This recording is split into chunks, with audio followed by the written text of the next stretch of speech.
ప్రభా మా ఆస్తులు భాగం ఇచ్చి నేను గణపరచాలని, సంతోషంగా ఇవ్వాలని, తండ్రి చింతించకుండా ఇవ్వాలని, ఇది ఇచ్చినవి కూడా నీవే అని ఎన్నో సంగతులు మేము చూస్తూ వచ్చాం. భక్తులైన వారు ఇచ్చి ఎలాంటి ఆశీర్వాదాలు పొందారో, అడిగిన వాటికంటే, ఊహించిన వాటికంటే ఎన్నో గొప్ప రెట్లు ఆశీర్వాదాలు పొందారు. అలాగే మమ్మల్ని సిద్ధపరచండి. తిరిగి ఈ సమయంలో ప్రభా మరి భవిష్యత్తు కొన్ని పాదాలు పట్టుకుంటున్నాం. మరి అపోస్తలులైన పౌలు గారి యొక్క మొదటి ప్రయాణంలో మా ప్రయాణం ఉంది కాబట్టి రాత్రి నన్ను కొనసాగింపు తండ్రి మీరే సహాయం చేయండి. అయోగ్య దాసు నన్ను కూడా బలపరిచి మా అందరికి కావాల్సిన వాకులు దయచేసి మహిమ పొందమని, సమస్త మహిమా ఘనత మీకు ఆరోపించుకుంటూ వందనాలు చెల్లిస్తూ శత్రుశక్తి కార్యాలు లయపరచమని యేసు ప్రభు నామమున ప్రార్థిస్తున్నాము తండ్రి. ఆమేన్. లేదా మనము అపోస్తల కార్యముల గ్రంథములో మనం ఉన్నాం. అపోస్తల కార్యం మొత్తము ఇది 18 అధ్యాయాలు కలిగినటువంటి ఈ పుస్తకాన్ని మనము 3 ముఖ్యమైన భాగాలుగా మనం విభజించుకున్నాం. మొదటి 7 అధ్యాయాల్లో సంఘం ఎక్కడుందని చూసాము. మొదటి 7 అధ్యాయాల సంఘము యెరూషలేములో ఉంది. 8 నుంచి 12 అధ్యాయాలు సంఘం ఎక్కడి దాకా వెళ్ళిందని చూసాము. యోదయ దాటి సమరయ దాకా వెళ్ళింది. గత 13 నుంచి 28 అధ్యాయాల్లో సంఘము మూడవదిగా అన్య దేశములు అన్నిటికీ, ఇంకో మాట చెప్పాలంటే బూదిగంతముల వరకు అని కానీ మనం చూసాం. ఎందుకంటే అపోస్తలులు 1:8 ప్రభువు చెప్పాడు, మీరు యోదయ సమరయ గల్లే వరకే కానీ బూదిగంతల వరకు నాకు సాక్షులుగా ఉంటారు. కాబట్టి 13 నుంచి 2 అధ్యాయాల్లో సంఘము బూదిగంతాలకు వెళ్ళినట్టుగా మనం చూస్తాం. అంటే దాదాపుగా అపోస్తల కార్యాల్లో 30 దేశాల పేర్లు ఉన్నాయి. 30 దేశాల పేర్లు, 100 కంటే పైగా పట్టణాలు ఉన్నాయి, పట్టణాల పేర్లు. కాబట్టి అపోస్తల కార్యము టైంకే సంఘం ఎక్కడి దాకా వెళ్ళింది, కనీసం 30 దేశాలకు అప్పట్లోనే వెళ్ళింది. కాబట్టి అంటే సంఘం యొక్క విస్తరణ ఎంత అభివృద్ధిగా జరుగుతుంది, ఎంత త్వరగా సంఘము విస్తరిస్తుంది అనే విషయం మనం చూస్తున్నాం. యేషువై ప్రారంభమై ఒక జీవజల నదిలాగా అది అనేకమైన మలుపులు తిరుగుకుంటూ అనేకమైన ప్రాంతాలు కనుక ఉజ్జింపజేస్తూ ఆ సంఘం ప్రవహిస్తున్నట్లుగా మనం చూస్తూ ఉన్నాం. కానీ ఇప్పుడు మనము 3వ భాగంలో ఉన్నాం. మొదటి 7 అధ్యాయాలు ముగించుకున్నాము. 2వ భాగం 8 నుంచి 12 అధ్యాయాలు ముగించుకున్నాము. ఇప్పుడు 3వ భాగంలో 13వ అధ్యాయంలో మన ప్రయాణం ఉంది. చెప్పండి, ఎన్ని అధ్యాయం ఉంది? 13వ అధ్యాయం. ఈ 13వ అధ్యాయము మనకి ఏమని చూసుకున్నాము? అపోస్తలుడైన పౌలు గారి యొక్క మొదటి సువార్త ప్రయాణ ప్రారంభము మనం గమనించాం. కాబట్టి ఈ 13వ అధ్యాయము మనం గమనించామంటే మరి 4వ వచనం నుండి ప్రారంభమవుతుంది పౌలు గారి ప్రయాణము. కనుక అపోస్తలుడైన పౌలు యొక్క మొదటి ప్రయాణము 4వ అధ్యాయము, 13వ అధ్యాయము 4వ వచనంతో ప్రారంభమయ్యి 14వ అధ్యాయము 26వ వచనంతో ముగుస్తుంది మొదటి ప్రయాణం. సుమారుగా ఇది 2 సంవత్సరాలు పట్టింది. ఎన్ని సంవత్సరాలు? సుమారుగా 2 సంవత్సరాలు. 1200 నుంచి 1500 మైళ్ళ ప్రయాణం ఇది. కాబట్టి ఎన్ని మైళ్ళు? మొదటి ప్రయాణం వచ్చేసి సుమారుగా 2 సంవత్సరాలు పట్టింది. ఈ 2 సంవత్సరాల ప్రయాణంలో ఎంత తిరిగారంటే వాళ్ళు 1200 నుంచి 1500 మైళ్ళు సుమారు ప్రయాణం చేశారు. సుమారుగా వాళ్ళు తిరిగిన ప్రాంతాలు మనం చూసినప్పుడు దాదాపుగా మరి 15 ప్రాంతాలు తిరిగినట్టుగా మనం చూస్తాం. కానీ ఇప్పుడు ఎక్కడి దాకా మనం వచ్చామంటే ఈ ప్రయాణం ఎక్కడ ప్రారంభమైంది? మొత్తం మనం 13వ అధ్యాయంలో ఉన్నాము. 13వ అధ్యాయం మొత్తం మనం ఎన్ని భాగాలు చేసుకున్నాం? మొత్తం ఎన్ని వచనాలు ఉన్నాయని చెప్పాము? 13వ అధ్యాయం మొత్తము 50. 13వ అధ్యాయం మొత్తం కూడా మనకి 52 వచనాలు. ఈ 52 వచనాలు మనము 4 భాగాలుగా మనం చేసాం. అపోస్తలుల కార్యములు 13వ అధ్యాయం మొదటి 3 వచనాలు కనుక ఏమని చదువుకున్నాం? మొదటి 3 వచనాల్లో సువార్త ప్రయాణ ప్రారంభం, సువార్త ప్రయాణ ప్రారంభం, మొదటి మిషనరీ, మొదటి జర్నీ. కాబట్టి సువార్త ప్రయాణ ప్రారంభము మొదటి 3 వచనాలు. ఇప్పుడు మన 2వ భాగం వచ్చేసి 13వ అధ్యాయము 4వ వచనం నుండి మనము 12వ వచనం వరకు 2వ భాగం, 4 నుంచి 12వ వచనం వరకు ఇది కూడా మనం చూసాం గత వారం. కుప్రా ద్వీపములో పరిచర్య. కుప్రా కుప్రా ద్వీపములో పరిచర్య లేకుంటే బోధించుట, ఏదైనా రాసుకోండి, పరిచర్య లేదా బోధించుట. ఇప్పుడు మనము ఈ రెండు విషయాలు గత వారం మనం చూసాం. ఈరోజు మూడో భాగం, అపోస్తల కార్యములు 13వ అధ్యాయం 13వ వచనం నుండి మూడో భాగము 41వ వచనం వరకు. 4వ భాగం వచ్చేసి ఇది అపోస్తల కార్యములు 13వ అధ్యాయము 42 నుంచి 52 వరకు. ఈ రెండు విషయాలు మనం చూస్తాం. ఇప్పుడు గ్రంథ వివరణ ప్రకారం మనం చూస్తే ఈ అధ్యాయంలో ఉన్నాం, మనము 13వ అధ్యాయంలో ఉన్నాం. కానీ ఇప్పుడు గ్రంథ వివరణ చెప్తున్నాను, రెండవది పౌలు యొక్క ప్రయాణాలు కూడా చెప్తున్నా. గ్రంథ వివరణ అంటే డివైడ్ చేసి ఇది గ్రంథ వివరణ, ప్రతిది కూడా అధ్యాయంలో ఏం జరుగుతుందో చెప్తున్నాము. ఇప్పుడు దాంట్లోనే ఏం కంటిన్యూషన్ అవుతుంది, మనకు కంటిన్యూ అవుతుంది పౌలు యొక్క ప్రయాణాలు కూడా. కానీ ఇప్పుడు పౌలు యొక్క ప్రయాణం 13వ అధ్యాయము 4తో ప్రారంభమై 14 అధ్యాయం 26 ముగుస్తుంది. కానీ 13వ అధ్యాయంలో సువార్త ప్రయాణ ప్రారంభం చూసాము. రెండవది కుప్రా ద్వీపములో పరిచర్య లేకుండా బోధించుట. ఇప్పుడు అందరు చూడాలి, ఇక్కడ మ్యాప్ చూడాలి, గురించి మనకు కంపల్సరీ మ్యాప్ చూడాలి. మ్యాప్ చూస్తే మీకు అర్థమవుతుంది. అందరూ కూడా చూడండి, ఇక్కడ ఇది అంతియోకియా. ఇది ఏ దేశం అని చెప్పుకున్నాం మనము? సిరియా దేశం. చెప్పండి, ఇది సిరియాలో అంత్యోకియా. ఇక్కడ ఒక అంత్యోకియా కనబడుతుంది. ఈ అంత్యోకియా వచ్చేసి పిసిదియాలోని అంత్యోకియా. చెప్పండి, అంత్యోకియాది పిసిదియా. కాబట్టి ఇది జరగదు, కనపడిపోతుంది. ఇదేమో సిరియాలోని అంత్యోకియా, ఇది పిసిదియాలో అంత్యోకియా. ఇప్పుడు పౌలు ప్రయాణాలు చేసిన అన్ని కూడా ఇక్కడ నుంచే మొదలు పెడతాడు. ఇక్కడ నుంచి మొదలుపెట్టి అన్ని తిరిగి వచ్చి ఇక్కడ ముగిస్తాడు. అట్లా 3 ప్రయాణాలు కూడా ఎక్కడి నుంచి ప్రారంభించాడు? ఈ అంత్యోకియా. చెప్పండి, ఏ అంత్యోకియా? సిరియాలోని అంత్యోకియాలో ప్రారంభించి అన్ని తిరిగి వచ్చి అక్కడే ముగిస్తాడు. 3 ప్రయాణాలు, మొదటి 3 మిషనరీ ప్రయాణాలు కూడా అలాగే జరుగుతుంది. కానీ ఇప్పుడు మనము మొదటి మిషనరీ ప్రయాణంలో ఉన్నాం. మొదటి మిషనరీ ప్రయాణంలో వీళ్ళు అంత్యోకియా నుంచి ఆడదాకా వచ్చారని చెప్పుకున్నాము. అంత్యోకియా నుంచి బయలుదేరి ఎక్కడికి వచ్చారు వాళ్ళు? సెలూకయ. ఎన్ని కిలోమీటర్లు అని చెప్పాము? పోయేవారు చెప్పిందే కదా, 35 కిలోమీటర్స్. కనీసం ఒక రోజు ప్రయాణం నడుచుకుంటే ఒక రోజు పోయి అంత్యోకియా నుంచి సెలూకయకి వెళ్ళారు. సెలూకయ అనగానే మనకి ఏం గుర్తు కావాలని చెప్పాను?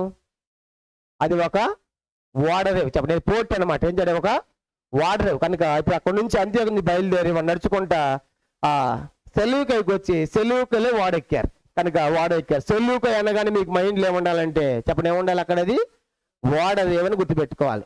ఇప్పుడు మీకు ఈ చదివిన తర్వాత అపోస్తల కార్యం మీకు బైహార్ట్ అయిపోయింది. ఇప్పుడు నేను చెప్పిన ఈ మ్యాప్ చూసారంటే ఈ అధ్యాయంలో ఏముంది మీకు మొత్తం బైహార్ట్ అయిపోయింది. ఇది కనుక వినకుండా మీరు చదివితే మీకు ఏం అర్థం కాదు. అందుకే మ్యాప్ చూడండి. మీరు మ్యాప్ అయిన తర్వాత మీరు చెప్పేస్తారు 13 అధ్యాయంలో ఫలానా విషయం ఉందని టక్కడకి చెప్పేస్తారు. కాబట్టి అంత ఈజీగా మీరు గుర్తుపెట్టుకోవచ్చు. ఇప్పుడు అంత్యోకియాలో ప్రారంభమైంది. 35 కిలోమీటర్లు నడుచుకుంటా సెలూకయకి వచ్చారు. సెలూకయ ఇది ఒక ఓడరేవు పట్టణ, వాడ ఉన్న ప్రాంతం కాబట్టి వాడెక్కారు. వాడెక్కి సరిగ్గా సెలూకయ నుంచి ఆడకొచ్చారని చెప్పాము కుప్రా. కనుక కుప్రా అనగానే మనకేం గుర్తుకు రావాలి? చెప్పండి, కుప్రా అనగానే ఎవరిది? బర్నబా గారి సొంత ఊరు, సొంత ప్రాంతం. అందుకే ఒకడు గుర్తుపెట్టుకోవాలి.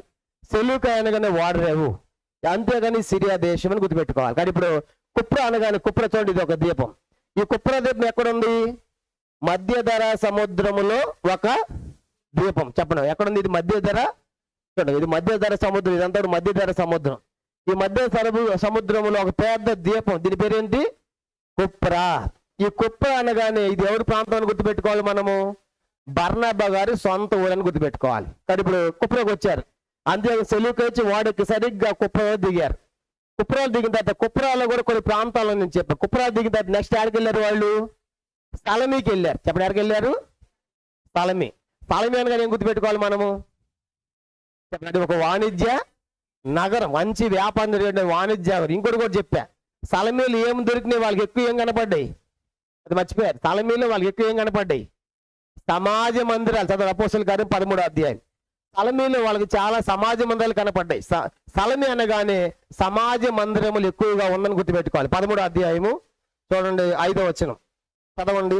అపోస్తల కార్యములు 13వ అధ్యాయము 5వ వచనం చదువుకుందాం. చదవండి. వారు స్థలమీలో ఉండగా యూదుల సమాజ మందిరములలో, మందిరం కాదు మందిరములలో అంటే అర్థం ఏంటి? చాలా ఉన్నాయి, బహువచనం వాడు. అంటే స్థలమీలో ఏముంది అనగానే, స్థలమీ అనగానే చాలా సమాజ మందిరాలు ఉన్నటువంటి ప్రాంతం. సమాజ మందిరాలు ఎక్కువ ఉన్నాయంటే అర్థం ఎవరున్నారు అక్కడ? యూదులు అని గుర్తుపెట్టుకోవాలి. కాబట్టి ఇవన్నీ కూడా కాదు. ఇప్పుడు వాళ్ళు అంతేగాని సెలవుకైకి వచ్చి కుప్రంలో దిగి కుప్రంలో నుంచి స్థలమీకి వచ్చారు. ఇది ఒక వాణిజ్య నగరము, చాలా సమాజ మందిరాలు ఉన్నాయంటే అర్థం ఏంటంటే చాలా మంది యూదులు అక్కడ ఉన్నారు. కాబట్టి అక్కడ ఏం జరిగిందో మనం చూసాం. కనుక ఆ యొక్క సమాజ మందిరాలు ఉన్నాయి. కనుక అక్కడ స్థలమీలో అక్కడ నుంచి నెక్స్ట్ వాళ్ళు నెక్స్ట్ స్థలమైన ప్రాంతం నుంచి ఏడకొచ్చారని చెప్పి నెక్స్ట్ వాళ్ళు పాపు అనే ప్లేస్కి వచ్చారు. చెప్పండి, ఏడకొచ్చారు? స్థలమే నుంచి పాపు. పాపు అనగానే మనకేం గుర్తుకు రావాలి? అది ఒక రాజకీయ నగరం. కనుక అది రాజకీయ నగరం. కాబట్టి అందుకే అక్కడ అధిపతి సెర్గి పౌల్ అనేటువంటి ఒక అధిపతి ఉన్నాడంటే ఇదంతా ఇంకో విషయం గుర్తుపెట్టుకోవాలి. ఇదంతా ఎవరు ఆధీనంలో ఉందని చెప్పుకున్నాము? రోమీల యొక్క కంట్రోల్లో ఉంది.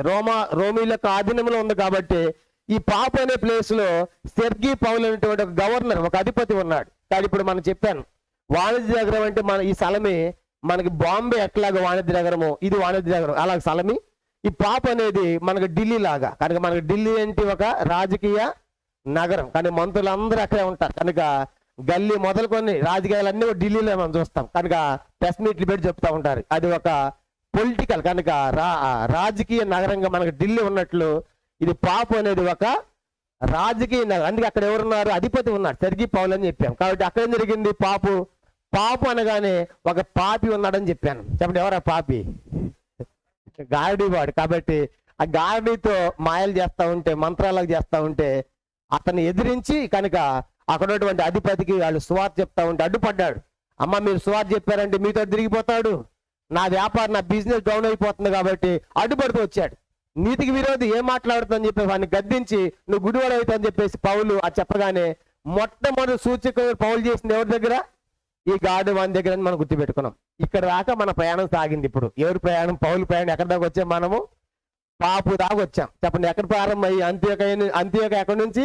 సెల్లుకాయ. వాడ్రేవ్ నుంచి కుప్రా, బర్నబా గారి సొంత ప్రాంతం. అక్కడి నుంచి స్థలమీకి వచ్చాం, వాణిజ్య నగరం. స్థలమీలో చాలా సమాజ మందిరాలు ఉన్నాయి. ఆ తర్వాత పాపు అనే ప్రాంతానికి వచ్చాము. అక్కడ ఒక పాపి ఉన్నాడు, గాడివాడు. వాడు వాకింగ్ చెప్పి అడ్డుపడుతూ ఉన్నాడు. అలా అడ్డుపడుతూ ఉన్నప్పుడు పౌలు అతను గద్దించి నువ్వు గుడ్డివాడు అవుతుందని చెప్పేసి అతను గద్దించినప్పుడు అతడు గుడ్డివాడు అయిపోయాడు. అప్పుడు ఆ సెర్గి పౌలు చూసి ఆశ్చర్యపడి ఏం చేశాడంటే యేసు ప్రభునందు విశ్వాసం ఉంచాడు. బోధకు ఆశ్చర్యపడ్డాడు. కాబట్టి ఆడ నెక్స్ట్ ఆ పాప అనే ప్రాంతంలో అది జరిగింది. కానీ ఇప్పుడు చెప్పండి, కనుక సెలూకాయలు ఏముంది? సెలూకాయలు ఏముంది? వాటర్ ఏముంది? కుప్రా అనగానే ఏం గుర్తు కావాలి మనకి? బర్నబా గారి సొంత ప్రాంతము. కనుక స్థలం అనగానే ఏం గుర్తుపెట్టుకోవాలి? సమాజ మందిరాలు ఎక్కువగా ఉన్నాయి, యూదులు ఎక్కువగా ఉన్నారు. పాపు అనే ఊరు అనగానే మనకి ఏం గుర్తుపెట్టుకోవాలి? గాడివాడు ఉన్నాడు. కనుక గాడివాడు ఉన్నాడు అనే విషయం మనం గుర్తుపెట్టుకోవాలి. ఇప్పుడు అక్కడ అది ముగించుకుని ఇప్పుడు 13వ వచనం ఇంతవరకు చెప్పా. ఇప్పుడు చెప్పింది అంతా కూడా నేను పోయిన వారం చెప్పింది. ఇప్పుడు దాని కంటిన్యూషన్ అన్నమాట. అపోస్తలుల కార్యములు 13వ అధ్యాయం చూడండి, 13వ వచనం. అపోస్తలుల కార్యములు 13వ అధ్యాయము 13వ వచనం అందరం కలిసి చదవండి. తరువాత పౌలును అతనితో కూడా ఉన్నవారును ఓడ ఎక్కి పాపు నుండి బయలుదేరి పంపూలిలోనున్న పెర్గేకు వచ్చిరి. అచ్చట యోహాను వారిని విడిచిపెట్టి యెరూషలేమునకు తిరిగి వెళ్ళెను. ఇప్పుడు ఇంతకి పౌలు గారితో ఎవరెవరు ఉన్నారు ఈ ప్రయాణంలో? ఈ మొదటి ప్రయాణంలో పౌలు గారితో పాటు ఎవరెవరు ఉన్నారు? ఎవరు? పౌలు, బర్నబా. వాళ్ళతో పాటు ఎవరున్నారు? యోహాన్ ఉన్నాడు. ఈ యోహాన్ ఎవరంటే మార్కు సువార్త రాసినటువంటి మార్కి. అతనికి 2 పేర్లు ఉన్నాయి. మార్కు అనే మారు పేరు గల యోహాన్. ఇది 12వ అధ్యాయం 5వ వచనంలో వీళ్ళ ఇంట్లోనే ఆరాధన కార్యక్రమాలు జరిగాయి. కనుక ధనవంతుని కుమారుడు, ఇతడు ఒక ధనవంతుని కుమారుడు, కనుక మరియ కుమారుడు. కానీ ఇప్పుడు పౌలు ఇతనితో కూడా బయలుదేరాడు. తర్వాత ఈ మార్కు బర్నబా కూడా చాలా సమీప బంధువు అవుతాడు. చెప్పండి, ఏం గుర్తుపెట్టుకోవాలి? ఈ మార్కు ఎవరు?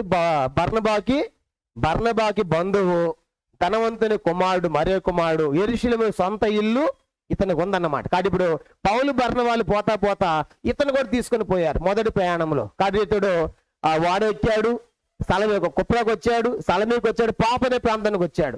పాపనే ప్రాంతం వచ్చిన తర్వాత అక్కడ వాడెక్కుతున్నారు. వాడెక్కిన తర్వాత వాళ్ళు ఎక్కడికి వచ్చారంట? ఆ పంపూలియాలో ఉన్నటువంటి పెర్గేకు వచ్చారని మనం చూస్తాం. కాబట్టి ఇప్పుడు ఈ పంపూలి అనేటువంటి ప్రాంతాలన్నీ కూడా ఇక్కడ మనకి దీన్ని గలతీ ప్రాంతం అంటారు. గలతీ ప్రాంతం ఇక్కడ ఈ మ్యాప్లో లేదు మనకి. ఈ మ్యాప్ ఉంచండి, ఇక్కడ ఉంచండి. ఇగో నెక్స్ట్ ఈ ప్రాంతం నుంచి ఇదంతా ఈ గలతీ అని ఉంది కదా. గలతీ అనగానే ఇది ఒక ప్రాంతం కాదు, ఒక ప్రాంతం కాదు. ఈ ప్రాంతాలన్నిటిని కలిసి గలతీ ప్రాంతం అంటారు. గలతీ ప్రాంతం అంటే ఒక మాట చెప్పండి, దక్షిణ గలతీ, ఉత్తర గలతీ రెండు ప్రాంతాలు ఉండే. అంటే గలతీ పత్రిక రాసినప్పుడు కూడా పౌలు గలతీ పత్రిక రాసినప్పుడు కూడా గలతీ అనగానే మనం ఏదో సంఘం అనుకుంటాం, అది సంఘం కాదు గలతీ అనేది. ఆ ప్రాంతం అంతటిని కూడా గలతీ ప్రాంతం అని పిలిచేవాళ్ళు. అందుకే పౌలు రాస్తూ గలతీ పత్రిక ఏమన్నాడు, గలతీ పత్రిక చూడండి. ఇప్పుడు ఆ పెర్గే, పంపులు అనే ప్రాంతాలన్నీ కూడా ఏంటంటే గలతీ ప్రాంతాలు అవన్నీ. గలతీ పత్రిక 1వ అధ్యాయం పౌలు పత్రిక రాస్తూ ఏమంటాడంటే గలతీలో ఉన్న సంఘాలు, గలతీ సంఘం కాదు. చూడండి గలతీ పత్రిక 1వ అధ్యాయం 1వ అధ్యాయము 2వ వచనం చదువుదాం. గలతీ పత్రిక 1వ అధ్యాయము 2వ వచనం అందరం కలిసి చదవండి. నాతో కూడా ఉన్న సహోదరులందరూ గలతీలోనున్న సంఘములకు శుభమని చెప్పి. గలతీ సంఘమా లేకపోతే గలతీలో ఉన్న సంఘాలా? గలతీ సంఘమా గలతీలో ఉన్న సంఘాలా? గలతీలో ఉన్న సంఘాలు అంటే గుర్తుపెట్టుకోండి. ఈ ప్రాంతాలన్నిటిని ఏమంటారంటే గలతీ అంటారంట. అంటే గలతీ అనేది ఒక ప్లేస్ కాదు, అది ఒక ప్రాంతం కాదు అది. కానీ ఆ ప్రాంతాన్ని అంతా కూడా గలతీ ప్రాంతాన్ని పిలిచేవాళ్ళు. దాని ఉత్తర గలతీ అని, దక్షిణ గలతీ అని పిలిచేవాళ్ళు. ఏ ప్రాంతాలు ఇప్పుడు మనం చదువుతాం, పంపూలియా, పెర్గే. చూడండి ఇక్కడ ఉందా పంపూలియా, మనం గమనించాం. దీంట్లో మనకు కనబడటం లేదు. చూడండి ఈ దీంట్లో మనం చూస్తాం, దీంట్లో అది ఇవ్వలేదు. పంపూలే, పెరిగే దీంట్లో ఇచ్చాడు. మన బైబిల్ మ్యాప్లో చూడండి, బైబిల్ మ్యాప్లో పౌలు ప్రయాణం చేసిన ప్రాంతాల్లో ఇక్కడ కూడా పెరిగే ఇచ్చాడు. చూడండి పైన కుప్రా కనపడుతుందా బైబిల్లో? కనుక చివరి మ్యాప్లో 3వ మ్యాప్లో ఇక్కడ కుప్రా కనపడుతుంది కదా. ఇప్పుడు కుప్రా నుండి బయలుదేరుతున్నారు వాళ్ళు. కనుక కుప్రాలు పాపు నుంచి పెర్గాన్ చూడండి, పెర్గాన్ ఉంది. ఆ పెర్గా అనేది పెరిగే. కనుక ఆ పైన అట్లా పైకి వెళ్తే అంత్యోకే అన్నమాట. కానీ ఇప్పుడు ఆ ప్రాంతానికి వెళ్ళారు, పెరిగే అనే ప్రాంతానికి. కానీ పంపూలియా, పెరిగే అనేటువంటి ఈ ప్రాంతాలకి పౌలు వెళ్ళాడు. తర్వాత పంపూలియాలో, పెరిగేలో వాళ్ళు ఎక్కువసేపు ఉన్నట్టుగా రాయబడలేదు కదా. అపోస్తలుల కార్యం 13వ అధ్యాయము. కన్ఫ్యూజ్ కాదు, బాగా గుర్తుపెట్టుకోండి. ఇప్పుడు మనం ఏం చూస్తున్నాము, వాళ్ళు ఇప్పుడు ఎక్కడ వాడెక్కారు? పాపులో వాడెక్కారు. పాపులో వాడెక్కి ఎక్కడ పోతున్నారు ఇప్పుడు వాళ్ళు? పంపులే ఉంది కనుక ఏముంది, పెరిగే కూడా చూడండి ఇక్కడ. కనుక కుప్పరం నుంచి వాళ్ళు పాప నుంచి బయలుదేరి పెరిగేకి వచ్చారన్నమాట. ఈ పెరిగే, ఈ పంపులే, ఈ ప్రాంతాలు ఏమంటారంటే ఇవన్నీ కూడా పైన గలతీ ఉంది. వీటిని దక్షిణ గలతీ ప్రాంతాలు అంటారు. ఈ పైన ఉన్నాయేమో ఉత్తర గలతీ ప్రాంతాలు, కింద ఉన్నవి దక్షిణ గలతీ. కనుక చూడండి మ్యాప్లో కనబడుతుంది. ఇప్పుడు పాపు నుంచి వాళ్ళు నెక్స్ట్ ప్లేస్ ఎక్కడికి పోతున్నారంటే పంపులేలోని పెరిగేకి వచ్చాయి. కనుక పంపులేని పెరిగే, కాబట్టి వీటిని దక్షిణ గలతీ ప్రాంతాలు అంటారు. ఇప్పుడు అపోస్తలుల కార్యం 13, 14 అధ్యాయాలు రెండు కూడా ఏ ప్రాంతాలు? ఇవి దక్షిణ గలతీ ప్రాంతాలను గుర్తుపెట్టుకోవాలి. కానీ ఇప్పుడు పౌలు మరి పంపులీలు ఎందుకు ఏమి సేవ చేసినట్టు రాయబడలేదు? అపోస్తలుల కార్యములు 13వ అధ్యాయం చూడండి ఏం జరిగింది. 13వ వచనం, అపోస్తలుల కార్యములు 13వ అధ్యాయం 13వ వచనం. తర్వాత పౌలును అతనితో కూడా ఉన్నవారు ఓడ ఎక్కి పాపు నుండి బయలుదేరి పంపులీలో ఉన్న పెర్గేకి వచ్చేది. అందరికి మ్యాప్ చూడాలి. ఇప్పుడు పాపు నుంచి ఎడకొచ్చారంటే పంపులోని పెరిగేకి వచ్చారు. పెరిగేకి వచ్చిన ఏం జరిగింది? నెక్స్ట్ అచ్చట యోహాను వాడిని విడిచిపెట్టేసిన వెళ్ళను.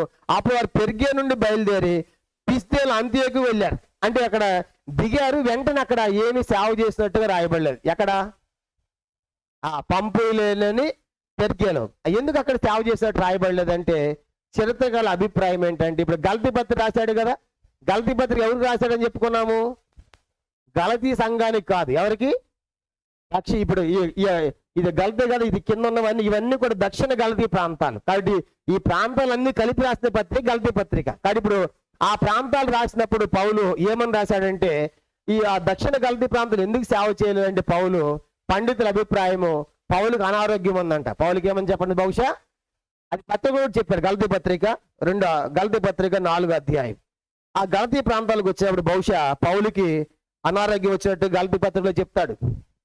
గలతీ పత్రిక 4వ అధ్యాయం 14, 15 వచనాలు చూడండి. గలతీ పత్రిక 4వ అధ్యాయం 14, 15 వచనాలు మనం చదువుదాం. అందరం కలిసి చదవండి.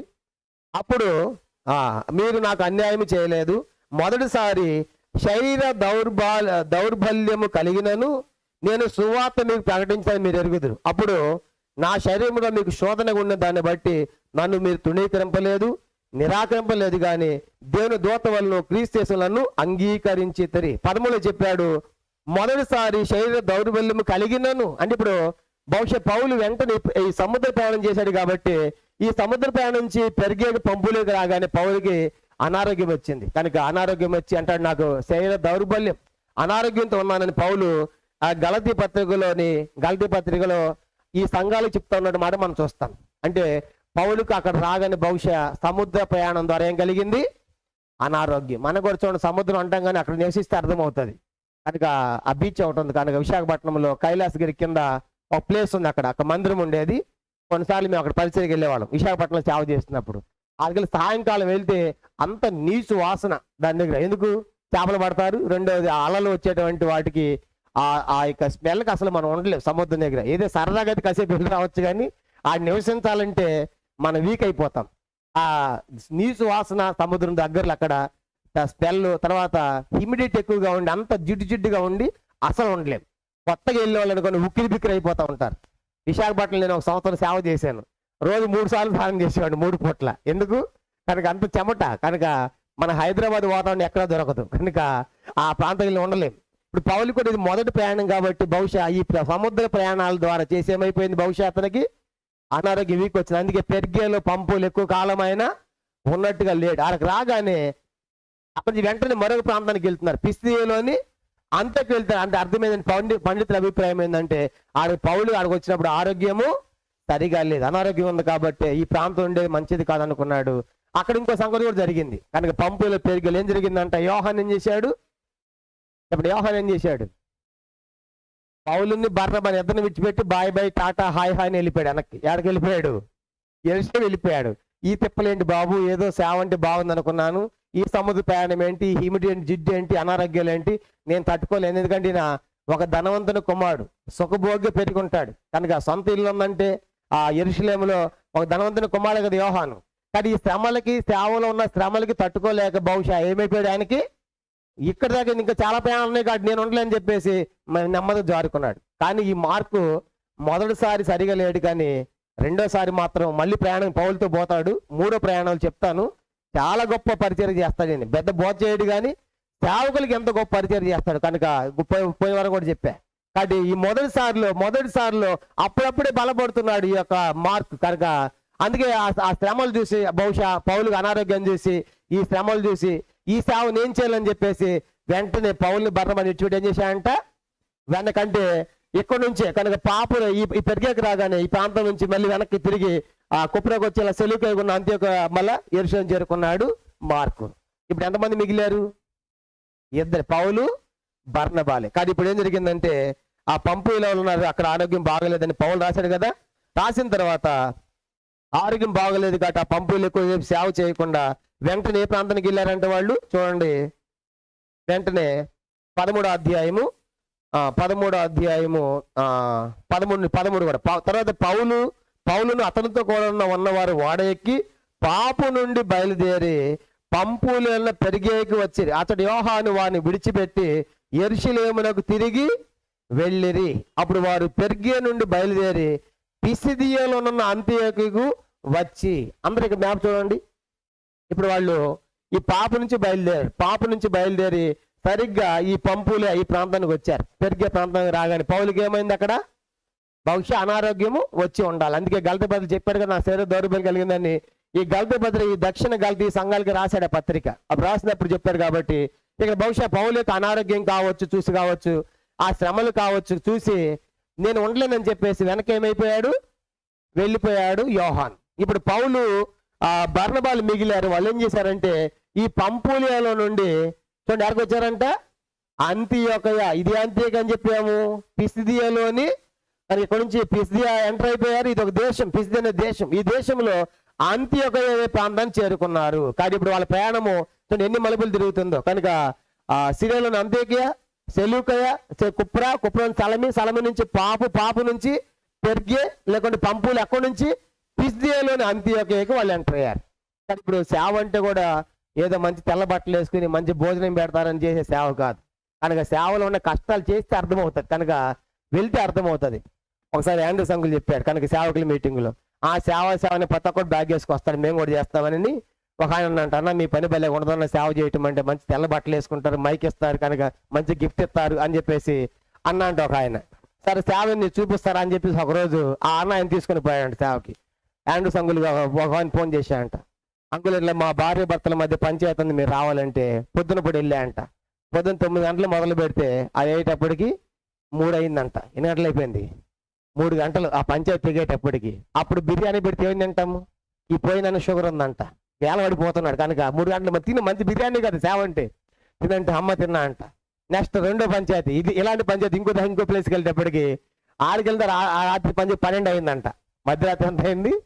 12 అయింది. అప్పుడు అనుకున్నాడు వెళ్ళిన ఆయన, సేవ అంటే తమాషా కాదు, ఏదో బిర్యానీలు తెల్ల బట్టలు వేసుకుని తినేది. కనుక మీకు తెల్ల బట్టలు వేసి పైకి కనపడుతున్నాం, లోపల ఉండే తిప్పల బాధలు మాకు ఎన్నో ఉంటాయి. కనుక మీరు మీ బాధల్ని మాకు చెప్తారు, మా బాధలు మీకు చెప్పలేము. మా బాధలు ఎవరు చెప్పాలి? మేము దేవునికే చెప్పాలి, కానీ మీకు చెప్పలేము కదా. అందుకే ఒకసారి నేను హెబ్రోన్ వచ్చిన కొత్తలో ఆ హెబ్రోన్లో ఉన్న పరిస్థితులు కొన్ని బాగా తీవ్రం అయిపోయి ఆ మెంటల్ టార్చర్ లాగా ఒకే విపరీతమైన ఫోన్లు ఒకదాని తర్వాత ఉండలేకపోయాను. 1 నెల అయిపోయిన తర్వాత అప్పుడు తిమోతి అంకుల్ జనప్రియని అపార్ట్మెంట్లో ఉంటున్నారు, అంకుల్ దగ్గరికి వెళ్ళా. అప్పటికి 5 సంవత్సరాలు అయింది సేవకు వచ్చి. హెబ్రోన్లో ఉన్న ఆ ఫోర్స్ కనుక అంత పరిచర్య, అన్ని ఫోన్లు అంత బిజీ తట్టుకోలేకపోయింది నేను ఒక్కడిని. ఎందుకంటే నేను నాతో ఉన్నప్పుడు 3 ఉన్నారు. ఈ 3 ఏం చేసేవాళ్ళు అంటే ఎక్కడ మీటింగ్ అక్కడ వెళ్ళిపోతూ ఉండేవాళ్ళు, మొత్తం నా మీద బడ్డను. ఆ బడ్డను మెయిన్ ఆఫీస్ తట్టుకోలేక ఒక అంకుల్ దగ్గరికి వెళ్ళా. రాత్రి 11 అయింది సరిగ్గా. అప్పుడే అంకుల్ దొరుకుతాడు నాకు, అంకుల్ నేను హెబ్రోన్లో ఉండను అంకుల్, మళ్ళీ నల్గొండ పోతాను అంకుల్ అన్న. అంటే నల్గొండలో 5 years ఉండి హెబ్రోన్కి వచ్చామన్నమాట. అప్పుడు అంకుల్ అన్నాడు, తిమోతి అంకుల్ కళ్ళంటూ నీళ్లు కారుస్తా, కనుక రే నీ బాధ నువ్వు నాకు చెప్పుకున్నావు, మరి నా బాధ ఎవరు చెప్పుకోవాలని అన్నాడు. అంటే అంకుల్కి కూడా ఆయనకుండే బాధలు, ఆయనకున్న సేవలు, ఎన్నో రకాల ఫోన్లు కదా అంకుల్కి కూడా. వాళ్ళు మెచ్చుకునే వాళ్ళు, తిట్టే వాళ్ళు, రకరకాల అందరూ ఉంటారు కనుక సంఘంలో. ఆయన అంకుల్ కళ్ళని నీళ్ళు ఇచ్చి, నీ బాధ నాకు చెప్పుకున్నావు, మరి నా బాధ ఎవరు చెప్పుకోవాలి అని చెప్పేసి ప్రార్థన చేసి, హెబ్రోన్కి వచ్చావు, మళ్ళీ వెనక్కి వెళ్ళొద్దు, దేవుడు నిన్ను గణపరుస్తాడు, నీ హెబ్రోన్లోనే ఉండాలి, వెనక్కి అస్సలు వెళ్ళొద్దని ఎంతో ధైర్యం చెప్పాడు. నాకు అర్థమైంది ఏంటంటే ఆ ఉన్న కొద్ది కాలం కూడా చాలా నలిగిపోయా. కనుక ఒక ఫోన్ అయితే ఇంకో ఫోన్ వచ్చేది. ఒక 3 ఫోన్లు ఉన్నాయి, ఇప్పుడు 3 ఫోన్లు ఉన్నాయి. మొదటి ఫోన్ జనరల్గా అందరు చేసేది, రెండో ఫోన్ అందరు చేస్తారు, మూడో ఫోన్ మాత్రం పెద్ద వాళ్ళు చేస్తారు. అప్పుడు నేహేమ్ అంకులు, సుబ్బారెడ్డి గారు, మన ఆండ్రూస్ అంకులు ఇలాంటి వాళ్ళు చేసేవాళ్ళు. మొట్టమొదటి వచ్చిన ఫోన్ ఎత్తాలి, వీళ్ళు సమాధానం చెప్పాలి, రెండోది ఎత్తాలి, మూడోది ఎత్తాలి. ఈ 2 ఫోన్లు మాట్లాడుతున్నప్పుడు మూడో ఫోన్ మొత్తం ఈ 2 పక్కన పెట్టి ముందు అది మాట్లాడాలి. ఎందుకు వాళ్ళు అది పెద్దవాళ్ళు చేసే ఫోన్ అని చెప్పేసి మొదటి ఫోన్ వచ్చింది, ఎత్తిని పక్కన పెట్టా. రెండో ఫోన్ అది పక్కన పెట్టా. మూడో ఫోన్ మోగింది అనమాట. ఇది పెద్దది అనమాట, ఇది పెద్దవాళ్ళు చేసే ఫోన్. ఈ నెంబర్ అందరి దగ్గర ఉండదు, ఇప్పుడు అందరికి వెళ్ళిపోయింది, కానీ అప్పట్లో పెద్దవాళ్ళ దగ్గర ఉండేది. అది ఎవరంటే ఆండ్రూస్ అంకుల్ ఫోన్ చేశాడు. కనీసం 10 నిమిషాలు మాట్లాడు, అంకుల్కి ఏదో చెప్పమని కుర్రిన అంకుల్ మాట్లాడిన తర్వాత, ఇది ఇప్పుడు 2012 సంగతి నేను చెప్తుంది. మొదటి ఫోన్ ఎత్తుకున్నా, ఎవరు నిన్ను పెట్టిన సేవలని ఈయన తిట్టాడు. రెండో ఫోన్ ఎత్తుకున్నా, కానీ నీకు ఎంత నిర్లక్ష్యం, ఈయన తిట్టాడు. చూడు ఎట్లా ఉంటుంది అసలు. కానీ ఈ ఫోన్ ఎత్తింది ఎందుకు? నేను ఖాళీ లేదు కదా అక్కడ. ఇలాంటి టార్చర్. తర్వాత ఇంకా ఇట్లా ఉండేది అనమాట ఆఫీస్లో. తర్వాత అప్పుడు బీజే పాలంటే ఉండేది. ఆ తిమోతికి నాకు సబ్బు చెప్పనేది, ఇంకా అంటే నాకు మెడిసిన్ చెప్పనేది. ఇంకా అని ఫోన్ చేసేవాళ్ళు, 20 మంది వస్తున్నాం, మాకు ట్రైన్లో చపాతీలు అందించాలి ఎంతమందికి అనేవాళ్ళు. ఇంకా అంటే వచ్చి ఈ యొక్క పార్సల్ పంపించాలి కనుక పలానా ప్రాంతాలకి. అంటే నేనేం చెప్తున్నానంటే సేవలో ఉండే ఒత్తిళ్ళు ఎన్ని ఉంటాయో అవి తెలిస్తేనే అర్థమవుతుంది. పైకి మాత్రం తెల్లబట్టలేసిన బాగుంటాం, కానీ అవి భరిస్తేనే అర్థమవుతుంది అని చెప్తున్నా. కాబట్టి ఇప్పుడు ఇలాంటి పరిస్థితులు ఇవన్నీ తట్టుకుని నిలబడి చేయగలిగాం. కాబట్టి ఈ రోజు సంఘములు ఎన్ని వచ్చిన పరిస్థితులు నెగ్గటానికి, ముందుకెళ్ళడానికి దేవుడి సహాయము. ఆ దినాల్లో కష్టం అనిపించింది, కానీ ఇప్పుడు అర్థమైంది నిజంగా ఆ ట్రైనింగ్ అలాంటివి లేకపోతే సంఘాలు మనం సేవ చేయలేం. కాబట్టి ఎంత పరిచయం మనం నలుగుతామో అంత గొప్ప సేవ చేస్తాం. కాబట్టి ఆ రోజు అంకుల్ నేను చెప్పినప్పుడు, నేను హెబ్రోన్లో ఉన్నంటే అంకుల్ నా మీద చేసి ప్రార్థన చేసి, మీరు నమ్ముతారు 2 కళ్ళు ఏడ్చాడు అంకుల్ కూడా. కళ్ళని నీళ్ళు తెచ్చి, నీ బాధ నాకు చెప్పు, నా బాధ చెప్పాలి. నిజంగా అంకుల బాధలు ఎవరు చెప్పుకోలేరు కదా. అంకుల్ ఎవరు చెప్పాలి? దేవుడికి చెప్పాలి. కానీ ఇప్పుడు చాలా మంది విశ్వాసం నాకు కూడా చెప్పి ఏడుస్తూ ఉంటారు. నేను కూడా నా బాధ వాళ్ళకి చెప్పలేనుగా. ఇట్లా కానీ నేను ఎవరు చెప్పుకోవాలి? వాళ్ళంతా నా పిల్లలు లాంటి వాళ్ళ సంఘం. కాబట్టి నేను వాళ్ళ ముందు నా బాధలు చెప్పలేను కదా. నా బాధలు నేను దేవునికి చెప్పాలి. కాబట్టి సేవలో ఎన్నో సుఖాలు ఉంటాయి, ఎన్నో కష్టాలు కూడా ఉంటాయి, ఎన్నో ఘనతలు ఉంటాయి, ఎన్నో నిందలు కూడా ఉంటాయి. కాబట్టి సేవ అనేది ఒట్టొట్టుగా చేసేది కాదు. ఇప్పుడు నేను చెప్పదలసిన విషయం ఏంటంటే, యోహాను భవిష్యత్ సుఖభోగ్య పెరిగే ధనవంతుల కుమారుడు కాబట్టి కొంత దూరం ప్రయాణం చేశాడు. వచ్చిన తర్వాత ఇవన్నీ చూసిన తర్వాత రిటర్న్ ఎందుకు వెళ్ళిపోయాడంటే, ఇవి తట్టుకోలేక అని బహుశా అనుకోవచ్చు. అయితే మూడో ప్రయాణంలో మాత్రం గొప్ప సేవ పరిచర్య ఈయన కూడా చేస్తాడు. ఇప్పుడు ఏం జరిగిందంటే పెరిగేలో ఇక్కడ పౌలుకి ఆరోగ్యం బాగాలేమని చూసాం కదా, గలతీ పత్రిక రాశాడు కదా, గలతీ సంఘాలు రాసినప్పుడు చెప్పాడు. ఇక్కడ నుంచి పిస్దియా ఎంటర్ అయిపోయారు. పిస్దియాలో ఎక్కడికి వచ్చారంట? అంతియోకయ. ఇప్పుడు ఆర్డర్లు చెప్పండి, ఆర్డర్లు ఎక్కడి నుంచి బయలుదేరింది? అంతియోక నుంచి ఎడగొచ్చారు, సెల్యూక నుంచి ఎడగొచ్చారు, కుప్రాకు వచ్చారు, కుప్రా నుంచి ఎడగొచ్చారు, సలమీకి వచ్చారు, సలమీ నుంచి ఎడగొచ్చారు, పాపుకి వచ్చారు, పాపు నుంచి ఎడగొచ్చారు, పంపూలియా పెరిగే కనుక ఆ ప్రాంతాలు అక్కడ పౌలికి ఏమైంది? బహుశా అనారోగ్యం వచ్చి ఉండొచ్చు కనుక అందుకే అక్కడి నుంచి అడిగి నెక్స్ట్ అడిగారంట ఈ పంపులు. నెక్స్ట్ పిసియా దేశంలో ఎంటర్ అయిపోయారు, అంత్యోకకి వచ్చారు. అంత్యోక ఇప్పుడు ఆడికి వెళ్దాం చూడండి. అంత్యోకయ ఇప్పుడు ఆర్డర్ మీరు చూసారనుకోండి, మీరు చదువుతున్నప్పుడు బైబిల్ మీకు చాలా ఈజీగా అర్థమవుతుంది. అందుకే మ్యాప్ కంపల్సరీ మీరు చూడాలి. అప్పుడు అపోస్తలుల కార్యం 13వ అధ్యాయం చూడండి, 14 వచనం. 13వ వచనంలో యోహాను వెళ్ళిపోయాడు. ఇప్పుడు మిగిలింది ఎంతమంది? పౌలు, బర్నబా ఇద్దరు మిగిలారు. అప్పుడు వారు పెర్గే నుండి బయలుదేరి పిసిదియాలోనున్న అంతియోకయకు వచ్చి విశ్రాంతి దినమందు సమాజ మందిరానికి వెళ్ళి కూర్చుండిరి. కానీ ఇప్పుడు అందరూ చూడాలి బోర్డు. ఇప్పుడు పిసిదియాలోని ఈ అంత్యోకయ రాగానే వాళ్ళు మొట్టమొదటి ఏం వెతుక్కుంటున్నారు? వాళ్ళు ఎక్కడ పోయిన ఏం వెతుక్కుంటున్నారు? సమాజ మందిరాలు. అంటే మొట్టమొదటి సువార్త ఎవరికి చెప్పాలి? యూదులకే చెప్పాలి. ఎందుకంటే యూదులకి మొట్టమొదటి అవకాశం ఇచ్చాడు. ఎందుకంటే పాపం వాళ్ళకి దేశవారు మోసింది ఆ గోతం వచ్చాడు కాబట్టి వాళ్ళకు కొంచెం దాన్ని ఏమంటారు కనుక హోదాలాగా ఇచ్చాడు కాబట్టి మొట్టమొదటి సువార్త వాళ్ళకి. ఎక్కడ పోయినా మొట్టమొదటి హోదా, మొదటి అవకాశం యూదులకి ఇచ్చాడు. రెండో విషయము ఎందుకు వాళ్ళకి చెప్పాలంటే వాళ్ళకి ధర్మశాస్త్రం తెలుసు. ఏం తెలుసు వాళ్ళకి? ధర్మశాస్త్రము, వాగ్దానాలు, అచ్చరాచారాలు అన్ని ఎవరివి? యూదులు. కాబట్టి వాళ్ళకని చెప్పామంటే వాళ్ళు మారారంటే వాళ్ళు ఈజీగా అర్థం చేసుకుంటారు. మిగతా అన్నిలకి ధర్మశాస్త్రం తెలియదు కాబట్టి మొట్టమొదటి సువార్త యూదులు చెప్పాలి కాబట్టి యూదుల దగ్గరికి వెళ్తున్నాడు. ఎక్కడ పోయినా సమాజ మందిరాలు చూసుకుంటున్నాడు అక్కడికి వెళ్ళాలని. కాబట్టి మనం కూడా సువార్త ప్రకటించేటప్పుడు మనం కూడా ఎక్కడ పడితే అక్కడికి వెళ్ళకూడదు. ఒక ప్రాంతం సువార్త వెళుతూ ఉన్నప్పుడు అక్కడ ఏం చూసుకోవాలి? మనం కూడా అక్కడ ఏ సంఘం ఉంది, అది ఏ సంఘమైన ఏ డినామినేషన్ అయినా కొత్త ప్రాంతం సువార్తకి వెళ్ళినప్పుడు వాళ్ళతో మనం కాంటాక్ట్ అయితే మంచిది. ఎందుకంటే అక్కడ ఏది జరిగినా వాళ్ళు మనకి ఏం చేస్తారు? సపోర్ట్ చేస్తారు. ఏమి తెలియకుండా వెళ్ళి టకటక వెళ్ళిపోయి సేవ చేస్తే సమస్య అయితే ఎవరు చెప్తాం. కానీ ఇప్పుడు వాళ్ళు కూడా ఏం చేస్తారు? పౌలు కూడా ఎక్కడ సమాజ మందిరం ఉందని ఎత్తుకున్నారు. ఇప్పుడు అంత్యోకయలో వాళ్ళకి ఏం కనపడిందంటే ఒక సమాజ మందిరం కనపడింది. కానీ ఇప్పుడు సమాజ మందిరంలోకి వెళ్ళి ఏం చేశారంట? కూర్చున్నారు. కాబట్టి ఇప్పుడు ఈ సమాజ మందిరంలో కూర్చున్నప్పుడు పౌలు ఎలాంటి వాడు అంటే ఇక్కడ ఒక విషయం గుర్తుపెట్టుకోవాలి. పౌలు ఒక మంచి స్పీకర్. దేంట్లో? యోధా మతములు. గలతీ 1:13 యోధా మతములు ఆధిక్యము నొందితిని అంటాడు. అంటే యోధా మతములు చాలా ఫేమస్ పౌలు. అంటే ఈ సంగతి అందరూ తెలిసి ఉండదా? దాదాపు మ్యాక్సిమం తెలిసి ఉండాలి. చూడండి, మనకి స్పెషల్ స్పీకర్లు అనుకోండి, ముఖ్యమైన వాళ్ళు ఏ ప్రాంతమైనా నీ బిలీవ్ హాం తెలుసా? మాకేం తెలియదు. భక్సంగా మాకు ఎందుకు? వాళ్ళు చాలా పెద్దవాళ్ళు, చాలా ఫేమస్. కాబట్టి అలాంటి తెలుసుకో. పౌలు కూడా మతములో ఉన్నప్పుడు చాలా ప్రాముఖ్యమైన వ్యక్తి. ఎందుకంటే చాలా ప్రాంతాలు తిరిగాడు ఆయన. కాబట్టి అధికార పత్రాలు పట్టుకున్నాడు, కలిసి హింసించాడు. కాబట్టి వాడు హింసించినందుకు అందరికీ పరిచయం అయ్యాడు. చూడండి, తీవ్రవాదులు ఉంటారు. తీవ్రవాదుల పేర్లు దానికి హైయెస్ట్ హెడ్లు ఉంటారు. ఇప్పుడు లేపేశారు కదా ఒక్కొక్కళ్ళు కూడా. వాళ్ళ పేర్లు తెలియదు ప్రపంచానికి తెలుస్తుంది. ఎందుకంటే ఆ తీవ్రవాదం అని చెప్పేసి వాళ్ళ పేర్లు కూడా ఫేమస్ అవుతాయి. ఎందుకంటే వాళ్ళు మంచోళ్ళు కాకపోయినా వాళ్ళ పేర్లు తెలుస్తాయి కనుక. అట్లాగా ఇప్పుడు మనం గమనించండి, పౌలు కూడా ఒకప్పుడు అలాంటి తీవ్రవాదే. దేంట్లో? యోధా మతంలో ఉన్నప్పుడు ఎంతమంది చంపాడు కదా. పౌలు వస్తే భయపడేవాళ్ళు. కానీ దాన్ని బట్టి పౌలు అందరూ తెలిసి ఉండాలి. కాబట్టి మతంలో ఆధిక్యులు ఉన్నారు కాబట్టి చాలా మంది తెలుసు. బహుశా ఇప్పుడు అంత్యోకయలో తెలుసో తెలియదో మనం పక్కన పెడితే మందిరం మాకు వెళ్ళి కూర్చున్న తర్వాత సమాజ మందిరాలు మనలాగానే నడిపించే యాజకులు ఉంటారు కనుక వాళ్ళు పాటలు పాడతారు. తర్వాత ధర్మశాస్త్రం చదువుతారు. చూడండి ఏం జరిగింది. వెళ్ళి కూర్చుండి 15వ వచనం ధర్మశాస్త్రమును ప్రవక్తల లేఖనములను చదివే తరువాత సమాజ మందిరపు అధికారులు, సహోదరులారా, ప్రజలకు మీరు ఏదైనా బోధ వాక్యం చెప్పాలని ఉన్నాయల్లా చెప్పిన వారికి వర్తమానము చేసరి. కానీ ఇప్పుడు వెళ్ళిన తర్వాత పాటలు పాడతారు. పాటల తర్వాత ధర్మశాస్త్రములోని లేఖనాలు చదువుతారంట. యూదులంటే ఎక్కువగా ఈ ధర్మశాస్త్రములో ఏ లేఖనాలు చదువుతారంటే ద్వితీయోపదేశకాండము 6వ అధ్యాయం. చూడండి, ఒక మాట చదువుదాం. ద్వితీయోపదేశకాండం 6వ అధ్యాయము. వాళ్ళు ప్రతిసారి కూడా ఈ ధర్మశాస్త్రములో వాళ్ళ సమాజ మందిరికి వెళ్ళినప్పుడు ఈ వాక్యం చదువుతారంట. ద్వితీయోపదేశకాండం 6వ అధ్యాయము 4వ వచనం. ద్వితీయోపదేశకాండం 6వ అధ్యాయము 4వ వచనం.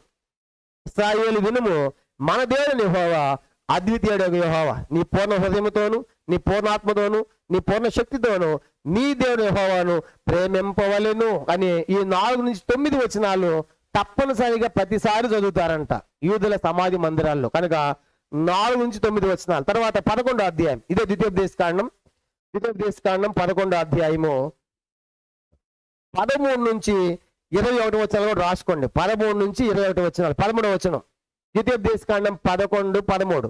కాబట్టి మీ పూర్ణ హృదయముతోను మీ పూర్ణాత్మతోను మీ దేవుడిని యెహోవాను ప్రేమించి ఆయన సేవింపలని కింద 21 దాకా.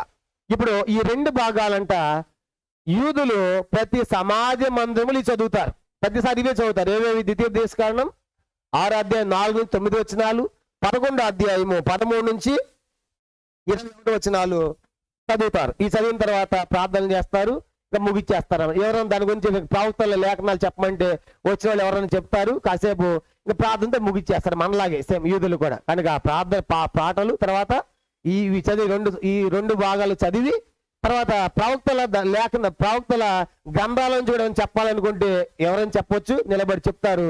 ఆ తర్వాత ప్రార్థనతో ముగిచ్చేస్తారు. ఇప్పుడు పౌలు వెళ్ళిన తర్వాత ఏం జరిగిందంటే పాటలు పాడారు, ఈ చదివినటువంటి లేఖనాలు చదివారు. చదివిన తర్వాత ఏం జరిగిందంటే 13వ అధ్యాయం, అపోస్తల కార్యములు 13వ అధ్యాయము చూడండి. ధర్మశాస్త్ర 15వ వచనం, ధర్మశాస్త్రమును ప్రవక్తల లేఖనములను చదివిన తరువాత, చదవడం అయిపోయింది, పౌలు కూర్చున్నారు, వాళ్ళు చదివారు. ఏం చదివారు? ఇప్పుడు మనం చదువుకున్నటువంటి 2 భాగాలు చదివారు. తర్వాత ఆ ప్రవక్తల లేఖనాలు, ప్రవక్తల గ్రంథాలు కూడా చదివారు. చదివిన తరువాత సమాజ మందిర అధికారులు, సహోదరులారా, ప్రజలకు మీరు ఏదైనా బోధవాక్యం చెప్పాలని ఉన్నాయల్లా చెప్పిన వారికి వర్తమానము చేసిరి. ఇప్పుడు అందరూ వైపు చూడాలి. మనం కూడా కొత్త ప్రాంతానికి వెళ్ళినప్పుడు మా దగ్గర అప్పుడప్పుడు కొత్త వాళ్ళు వస్తూ ఉంటారు, సడన్గా వస్తారు. నిన్న మన ఆయన వచ్చాడు అమెరికా నుంచి మా దగ్గర నుంచి వెళ్ళాడు. మధ్యలో వెళ్ళిపోయి అన్న మీరు వర్తమానం చెప్పాలంటే కొన్నిసార్లు ప్రిపేర్ తీసుకుంటాడు, కొన్నిసార్లు మాత్రం ఇప్పుడు చెప్పలేని బ్రదర్ అంటాడు. అంటే కొంతమంది సడన్గా వస్తాను స్పీకర్లు మనకు తెలియకుండా. మన ఏం జరిగిందంటే విశాఖపట్నం నుంచి ఒక సంఘ పెద్ద వచ్చాడు. ఆయన అన్న పేరు డేవిడ్ రాజ్ అని. ఇసుక తోట అనేది ఒక పెద్ద సంఘం, మన శాలెం తర్వాత 2వ పెద్ద సంఘము ఇసుక తోటే కనుక సియోను. ఒక సడన్ గా నాకు ఉదయకాలం ఫోన్ చేశారు, ఇలాగ వచ్చే మేము మీ దగ్గర రావాలనుకుంటున్నామని. చాలా సంతోషం అమ్మని 2 వర్తమానాలు కూడా ఆయనతో చెప్పించా అన్నతోనే. అంటే సడన్ గా కొంతమంది వచ్చినప్పుడు నేను కూడా ఏం చేస్తానంటే చెప్పగలిగే వాళ్ళు వచ్చినప్పుడు తప్పనిసరిగా 2 మెసేజ్ అలాగే చెప్పిస్తాను. ఎందుకంటే నేను ఎప్పుడు చెప్తా ఉంటాను మా దగ్గర కొత్తలు చెప్తే బాగుంటుందని చెప్పేసి నాకున్న అలవాటు అయితే అది. కనుక కంపల్సరీ వాళ్ళకి ఇస్తా. వాళ్ళు పరిచయం ఉన్నా లేకపోయినా మన ఫెలోషిప్ అయినప్పుడు మన మధ్యకి వచ్చినప్పుడు కొత్త బోధకుడు ఏం చేస్తాం ఆయన మనము వాడుకుంటాం. వీళ్ళు పౌలు కూడా వెనక కూర్చున్నారు. వీళ్ళ లేఖనాలు ప్రవక్త గ్రంథాలు చదివారు. అయిపోయిన తర్వాత అరే కొత్త మొహాలు కనపడ్డాయి ఎవరికి వీళ్ళు ఉన్న వాళ్ళకి. వాళ్ళు అడుగుతున్నారు. కనుక సహోదరులారా నేను చెప్పాలనుకుంటే మీరు చెప్పొచ్చు అన్నారు. అనగాని ఇప్పుడు మనమైతే ఆ ప్లేస్లో ఉంటే ఏం చేస్తాం? మనం కూడా ఏం చేస్తాం? మనమైతే అబ్బాయి ప్రిపేర్ అవ్వలేదని ఇప్పుడు ఎట్లా నెక్స్ట్ వీక్ చూస్తూ ఉంటారు. ఏం చేస్తాం? ఇప్పుడు నేను ప్రిపేర్గా లేను, నెక్స్ట్ వీక్ మా దగ్గర ఉన్నారు కొంత బ్రదర్స్. నేను ఒకసారి గురువారం శుక్రవారం ఫోన్ చేసి వర్షిప్ మెసేజ్ చెప్పాలంట. అన్న ఇప్పుడు కుదరదని నాకు కనీసం ఒక వారం ముందు చెప్పాను అంటారు. ఎప్పుడు చెప్పాలంట? వారం ముందు. కనుక దేవుని సేవ అనేది వారం ముందు చెప్పేది కాదు. ఎప్పుడైనా చెప్పడానికి రెడీగా ఉండాలి. నాకు ఎన్నోసార్లు ఎప్పుడు నుంచి ఫోన్ చేస్తారు. నేను కొంతమంది క్యాన్సిల్ అవుతూ ఉంటారు, కానీ అనారోగ్యాల పాలైపోయి దేవుడని ఫోన్ చేసి అన్న 3 రోజులు కనుక అక్కడ పోవాలంటే ఎప్పుడు ఈ రోజు రాత్రి బయలుదేరే. ఎన్ని రోజులు పరిచర్య? 3 రోజులు. 3 రోజులు అక్కడ వాయించాలి. పొద్దున మధ్యాహ్నం రాత్రి ఎన్ని వర్తమానాలు ఉంటాయి. రాత్రి సర్దుకోవాలి, పోవాలి, వెళ్తాం ఎన్నోసార్లు. కనుక దేవుడు ఇచ్చిన మాటలు ఎన్నో దేవుడు హృదయం నింపెట్టాడు కాబట్టి ఆ బడ్డని బట్టి దేవుడు వాడుకుంటాడు. అంతేగాని 3 రోజుల పరిచయం నేను ప్రిపేర్ అవ్వలేదంటే కుదరదు సేవలో. ఇప్పుడు అవకాశం దేవుడు అప్పుడు నువ్వేం చేయాలి? సిద్ధంగా ఉండాలి. కొంతమంది సువార్త చెప్పమంటే ఇప్పుడు కాదన్నా ఇంకా వెనక తగ్గుతూనే ఉంటారు. ఎప్పుడు రక్షించబడ్డావు? 10 సంవత్సరాలు, 20 సంవత్సరాలు, 30 సంవత్సరాలు. మందిరికి ఎప్పుడు నుంచి వస్తున్నావు? ఎప్పుడు పాలు తాగుతూ ఉంటే ఎట్టాగు? బలమైన మాంసం ఎప్పుడు తింటావు? బలమైన ఆహారం ఎప్పుడు తింటావు? ఎప్పుడు బోధకులాగా చెప్తావు? పెద్ద బోధలు ఇప్పుడు నాలాగా ఎంత డీటెయిల్గా బోధలు చెప్పని అవసరం లేదు. నిలబడి ఏం చెప్పాలి చెప్పమంటే కనీసం ఎట్ట మారేవి చెప్పు. ఏ వాక్యంగా చెప్పావు అదే సువార్త. అది కూడా చెప్పలేకపోతే ఎట్లాగు? అది చెప్పడానికి కూడా నాకు ఇంకా టైం కావాలంటే నువ్వేం ఎదిగినాడు దేవుళ్ళు? ఇప్పుడు పౌలు వెనక కూర్చున్నాడు, సడన్గా పిలుస్తున్నారు మీరు వాక్యం చెప్పాలంటే ఇప్పుడు నేను ప్రిపేర్ అవ్వలేదు అంటే ఎట్లాగు? కాబట్టి అట్లా మన సంఘాల్లో చాలా మంది కూడా కొన్ని సారాకి వెళ్ళినప్పుడు సిద్ధంగా ఉండరు. కనుక అని మీరు చెప్పండి అంటే ఇప్పుడు కుదరదన్నా. కొంతమంది ప్రార్థన చేయడం కూడా భయపడుతుంటారు. ప్రార్థన చేయమంటే అప్పుడు నాయన ఈ అక్క వాళ్ళ మీద చెప్తా ఉంటారు. మరి నువ్వు ఇప్పుడు చేస్తావు. ఇప్పుడు మనం ఏం నేర్చుకోవాలంటే మనకు సడన్ గా పరిచయం మనం ఎట్లా ఉండాలి? సిద్ధంగా ఉండాలి చేయడానికి. వాక్యమైన, పాట అయినా, ప్రార్థన అయినా. కనుక నువ్వు నింపుకొని ఉంటే ఏం భయపడవు. కానీ ఎప్పటి నుంచో ఎన్నో సంవత్సరం నుంచి వస్తున్నావు, కానీ నువ్వు సడన్ గా చెప్తే నేను కుదరదనే మాట అనకూడదు. కనుక అదే కొత్తగా వచ్చేవాళ్ళంటే వాళ్ళు వేరే సంగతి. నువ్వు ఎన్ని సంవత్సరాలు కాబట్టి, ఎన్ని సంవత్సరాలు ప్రభువుని నమ్మి, ఎన్ని సంవత్సరాలు బైబిల్ చదువుతున్నావు కాబట్టి 4 మాటలు చెప్పలేవు నిలబడి. కానీ ఇప్పుడు పౌలు అలాంటి అవకాశం వచ్చింది ఇప్పుడు. కనుక ఆయన చెప్పన్నాను కానీ నేను ప్రిపేర్ అవ్వలేదు, ఏదో ఇప్పుడు పౌలు పోయింది కూడా ఆరాధన కోసం పోయానుకుంటున్నారు మందిరానికి. పౌలు మందిరానికి వెళ్ళిన ఉద్దేశం ఏంటి? ఆ పౌలు విశ్రాంతి దినాన సమాజ మందిరానికి ఎందుకు వెళ్ళాడు అంటే, చాలా మంది అక్కడ మనకి దొరుకుతారు. చెప్పండి, ఎప్పుడు దొరుకుతారు మనకు కూడా? ఇప్పుడు కొద్ది మంది ఆదివారం చూడండి, విస్తారంగా దొరుకుతారు ఆదివారం. కనుక అది ఎక్కువ మంది దొరుకుతారు కదా, వాళ్ళందరికీ ఏం చెప్పాలి మనం? ఇక్కడ బోధ చెప్పైనా దొరికిన వాళ్ళకి ఏం చెప్పాలి మనము? అందుకే వాళ్ళు సమాజ మందిరాలు, విశ్రాంతిని ఎక్కువ మంది ఎంచుకునేవాళ్ళు. అపోస్తలుల కార్యం 16వ అధ్యాయం చూడండి. ఆ సమాజ మందిరాలు ఉన్న దగ్గర జనాలు ఎక్కువ ఉంటారు, ప్రార్థన జరిగారు ఎక్కువ ఉంటారు. అపోస్తలుల కార్యం 16వ అధ్యాయం 13వ వచనం. అపోస్తలుల కార్యం 16:13 చదవండి అందరం కలిసి. 16:13. విశ్రాంతి దినమున గౌని దాటి నదీ తీరమున ప్రార్థన జరుగును అనుకొని అక్కడికి వచ్చి కూర్చుండి కూడి వచ్చిన స్త్రీలతో మాట్లాడుచుంటూ. ఏ దినం అంటే ఇది? విశ్రాంతి దినం. కనుక ఎక్కడికి వచ్చారంటే అది నదీ తీరాన్ని. ఈ రోజు ఖచ్చితంగా విశ్రాంతి దినము. ఎవరైనా దొరుకుతారు యూదులు మనకని చెప్పేసి విశ్రాంతి దినం పోయింది. ఆరాధన కోసం కాదు వాళ్ళు పోయింది, ఆరాధన కోసం. అది సెకండ్ ఆప్షన్. మొదట ఏం చెప్పాలి వీళ్ళు? నువ్వు దానికోసం వెళ్తే చెప్పడానికి వెళ్తున్నారు. కానీ ఇప్పుడు విశ్రాంతిని ఎంచుకుంటున్నారు. కానీ విశ్రాంతిని వీళ్ళు కూర్చున్నారు. పిస్తీల అంత్యోకులో విశ్రాంతిని కూర్చున్నారు. వాళ్ళ కార్యక్రమాలు అయిపోయినాయి. కొత్త మొహాలు చూశారు. అయిలారా మీరు కొత్తగా వచ్చినట్టున్నారు, నేను చెప్పాలనుకుంటే చెప్పండి అంటే మేము ప్రిపేర్ అవ్వలేదు అన్నది పౌలు. ఇదే మంచి. అసలు వచ్చింది దేనికోసము? వచ్చిందే సువార్త ప్రకటించాలని కదా. ఇంకా చెప్తాను పౌలు ఆగుతాడేక. కానీ ఇప్పుడు పౌలు ఉన్నాడు, బర్నబా ఉన్నారు, ఇద్దరు ఉన్నారు అక్కడ. ఇద్దరు ఉన్నప్పుడు ఇంతకుముందు కూడా చెప్పా, ఇక్కడ నుంచి మనకి బర్నబా పాత్ర మనకి ఎక్కువ కనబడదు. ఎవరి పాత్ర? పౌలే. కానీ బర్నబా కూడా చాలా గొప్ప వ్యక్తి, ఆయన తక్కువనే కాదు. కానీ దేవుడు పౌలుని ఏం చేసి ప్రత్యేకముగా దర్శనమిచ్చి ముఖాముఖిగా మాట్లాడి పౌలును ఎన్నుకున్నాడు కాబట్టి పౌలు ముందు పెడుతున్నాడు. ఇప్పుడు ఏం జరిగిందంటే 13వ అధ్యాయం 16వ వచనం. అప్పుడు పౌలు నిలవబడి సైగ చేసి ఇట్లా నేను. అక్కడ ఎలా ఉంటుందంటే ధర్మశాస్త్రం లేఖనాలు చదివిన తర్వాత కొంచెం గ్యాప్ ఉండదు అనమాట. అటు ఇటు తిరుగుతూ మాట్లాడుకుంటూ ఉంటారు. మనకు కూడా చూడండి మధ్యలో టీ బ్రేక్ లాగా ఇస్తాం కదా, వాళ్ళు కూడా అయిపోయిన తర్వాత అలాంటి టీ బ్రేక్ లాంటి దొరుకుతుంది అనమాట. అప్పుడు పౌలు నిలబడ్డాడు, సైగ చేస్తాడు అందరికి కూడా. అందరు నా వైపు అంటే అటెన్షన్ కాదు, అందరు నా వైపు తిరగండి అని చెప్పేసి తన వైపు మళ్ళించుకుంటున్నాడు. మళ్ళించుకుని చెప్పే బోధకుడు కూడా ఏదో 4 మాటలు చెప్పేసి వెళ్ళిపోవటం కాదు. అసలు వింటున్నారా లేదు అర్థం కావాలిగా మనం. నాకు ఎట్లా ఉంటుందంటే కొన్నిసార్లు వెళ్ళినప్పుడు వాళ్ళు వింటా ఉంటే గంటన్నర అని చెప్తా. మన చింతలు కొత్త మొదటి వారం అన్న 3 మెసేజ్లు ఉంటాయి అన్నారు. మొదటి మెసేజ్గా నాకు 1:30 అయింది, ముగించే టైం అంట అది. ఇక 2వ మెసేజ్, 3వ మెసేజ్ చెప్పాలంటే చెవులో వచ్చి టైం అయిపోయిందంటే సరే ముగించేద్దాం వద్దునన్న. కింద మళ్ళీ 100 మంది వచ్చారు. అన్న కుదరదన్న 3 చెప్పాల్సింది అంటున్నారంటే మళ్ళీ 20 నిమిషాలు చెప్పా 3వ కూడా. అంటే వాళ్ళు వింటా ఉంటే బడి పోతా ఉంది అనమాట. అంగులు కూడా ఇచ్చేది 2 గంటలు ముగించాలంటే ముగించే టైం చెప్పను అంటారు అంగులు కూడా. కాబట్టి చెప్పొచ్చు ప్రారంభించే టైంకి రావాలి, ముగించేది మాత్రం ఎప్పుడు ఆగింది తెలియదు మనకి. ఇప్పుడు పౌలు కూడా వీళ్ళు కూడా ఏం చేశారంటే ఆ స్థాయికి చేసి అందరూ తన వైపు తిప్పుకుంటున్నాడు. కనుక తిప్పుకుని ఏం చేస్తాడు చూడండి, నిలబడ్డాడు, సాగి చేశాడు. ఆ డిస్టర్బెన్స్ ఏమి లేకుండా అందరిని తన వైపు తిప్పుకొని అప్పుడు మొదలు పెడుతున్నాడు. 17వ వచనం. ఇశ్రాయేలులారా దేవునికి భయపడు వారులారా వినుడి. కానీ పౌలు ఇప్పుడు సువార్త అన్నప్పుడు సువార్త అనగానే మనం ఏం మొదలు పెడతాం? డైరెక్ట్ గా ఏం చెప్తాం? మొన్న మధ్య ఆయనకి ఇచ్చారు సువార్త, పెద్ద సువార్త, 1500 మంది దాకా ఉన్నారు. ఒక సేవకుని చెప్పని మైకి ఇస్తే తీసుకున్నాడు. నువ్వు గొండు కొట్టుకుంటే గుణం మారదని మొదలు పెట్టాడు. పక్కన తట్టాము. ఆ గుండు సంగతి నీకెందుకు అయితే సువార్త చెప్పు, నువ్వు ఏం చెప్పాలి? నువ్వు తీసుకున్న మైకి ఉద్దేశం ఏంటి? ఆ డ్రెస్సుల గురించి గుండ్ల గురించి కాదు కదా, అదే సువార్త మనం చెప్పాల్సింది. అది కాదు, ఏం సువార్త చెప్పాలి ఇప్పుడు? ఇప్పుడు పౌలు ఇప్పుడు వాళ్ళ కూర్చున్న వాళ్ళంతా ఎవరు చెప్పండి? కూర్చున్న ఆడియన్స్ అంతా ఎవరు?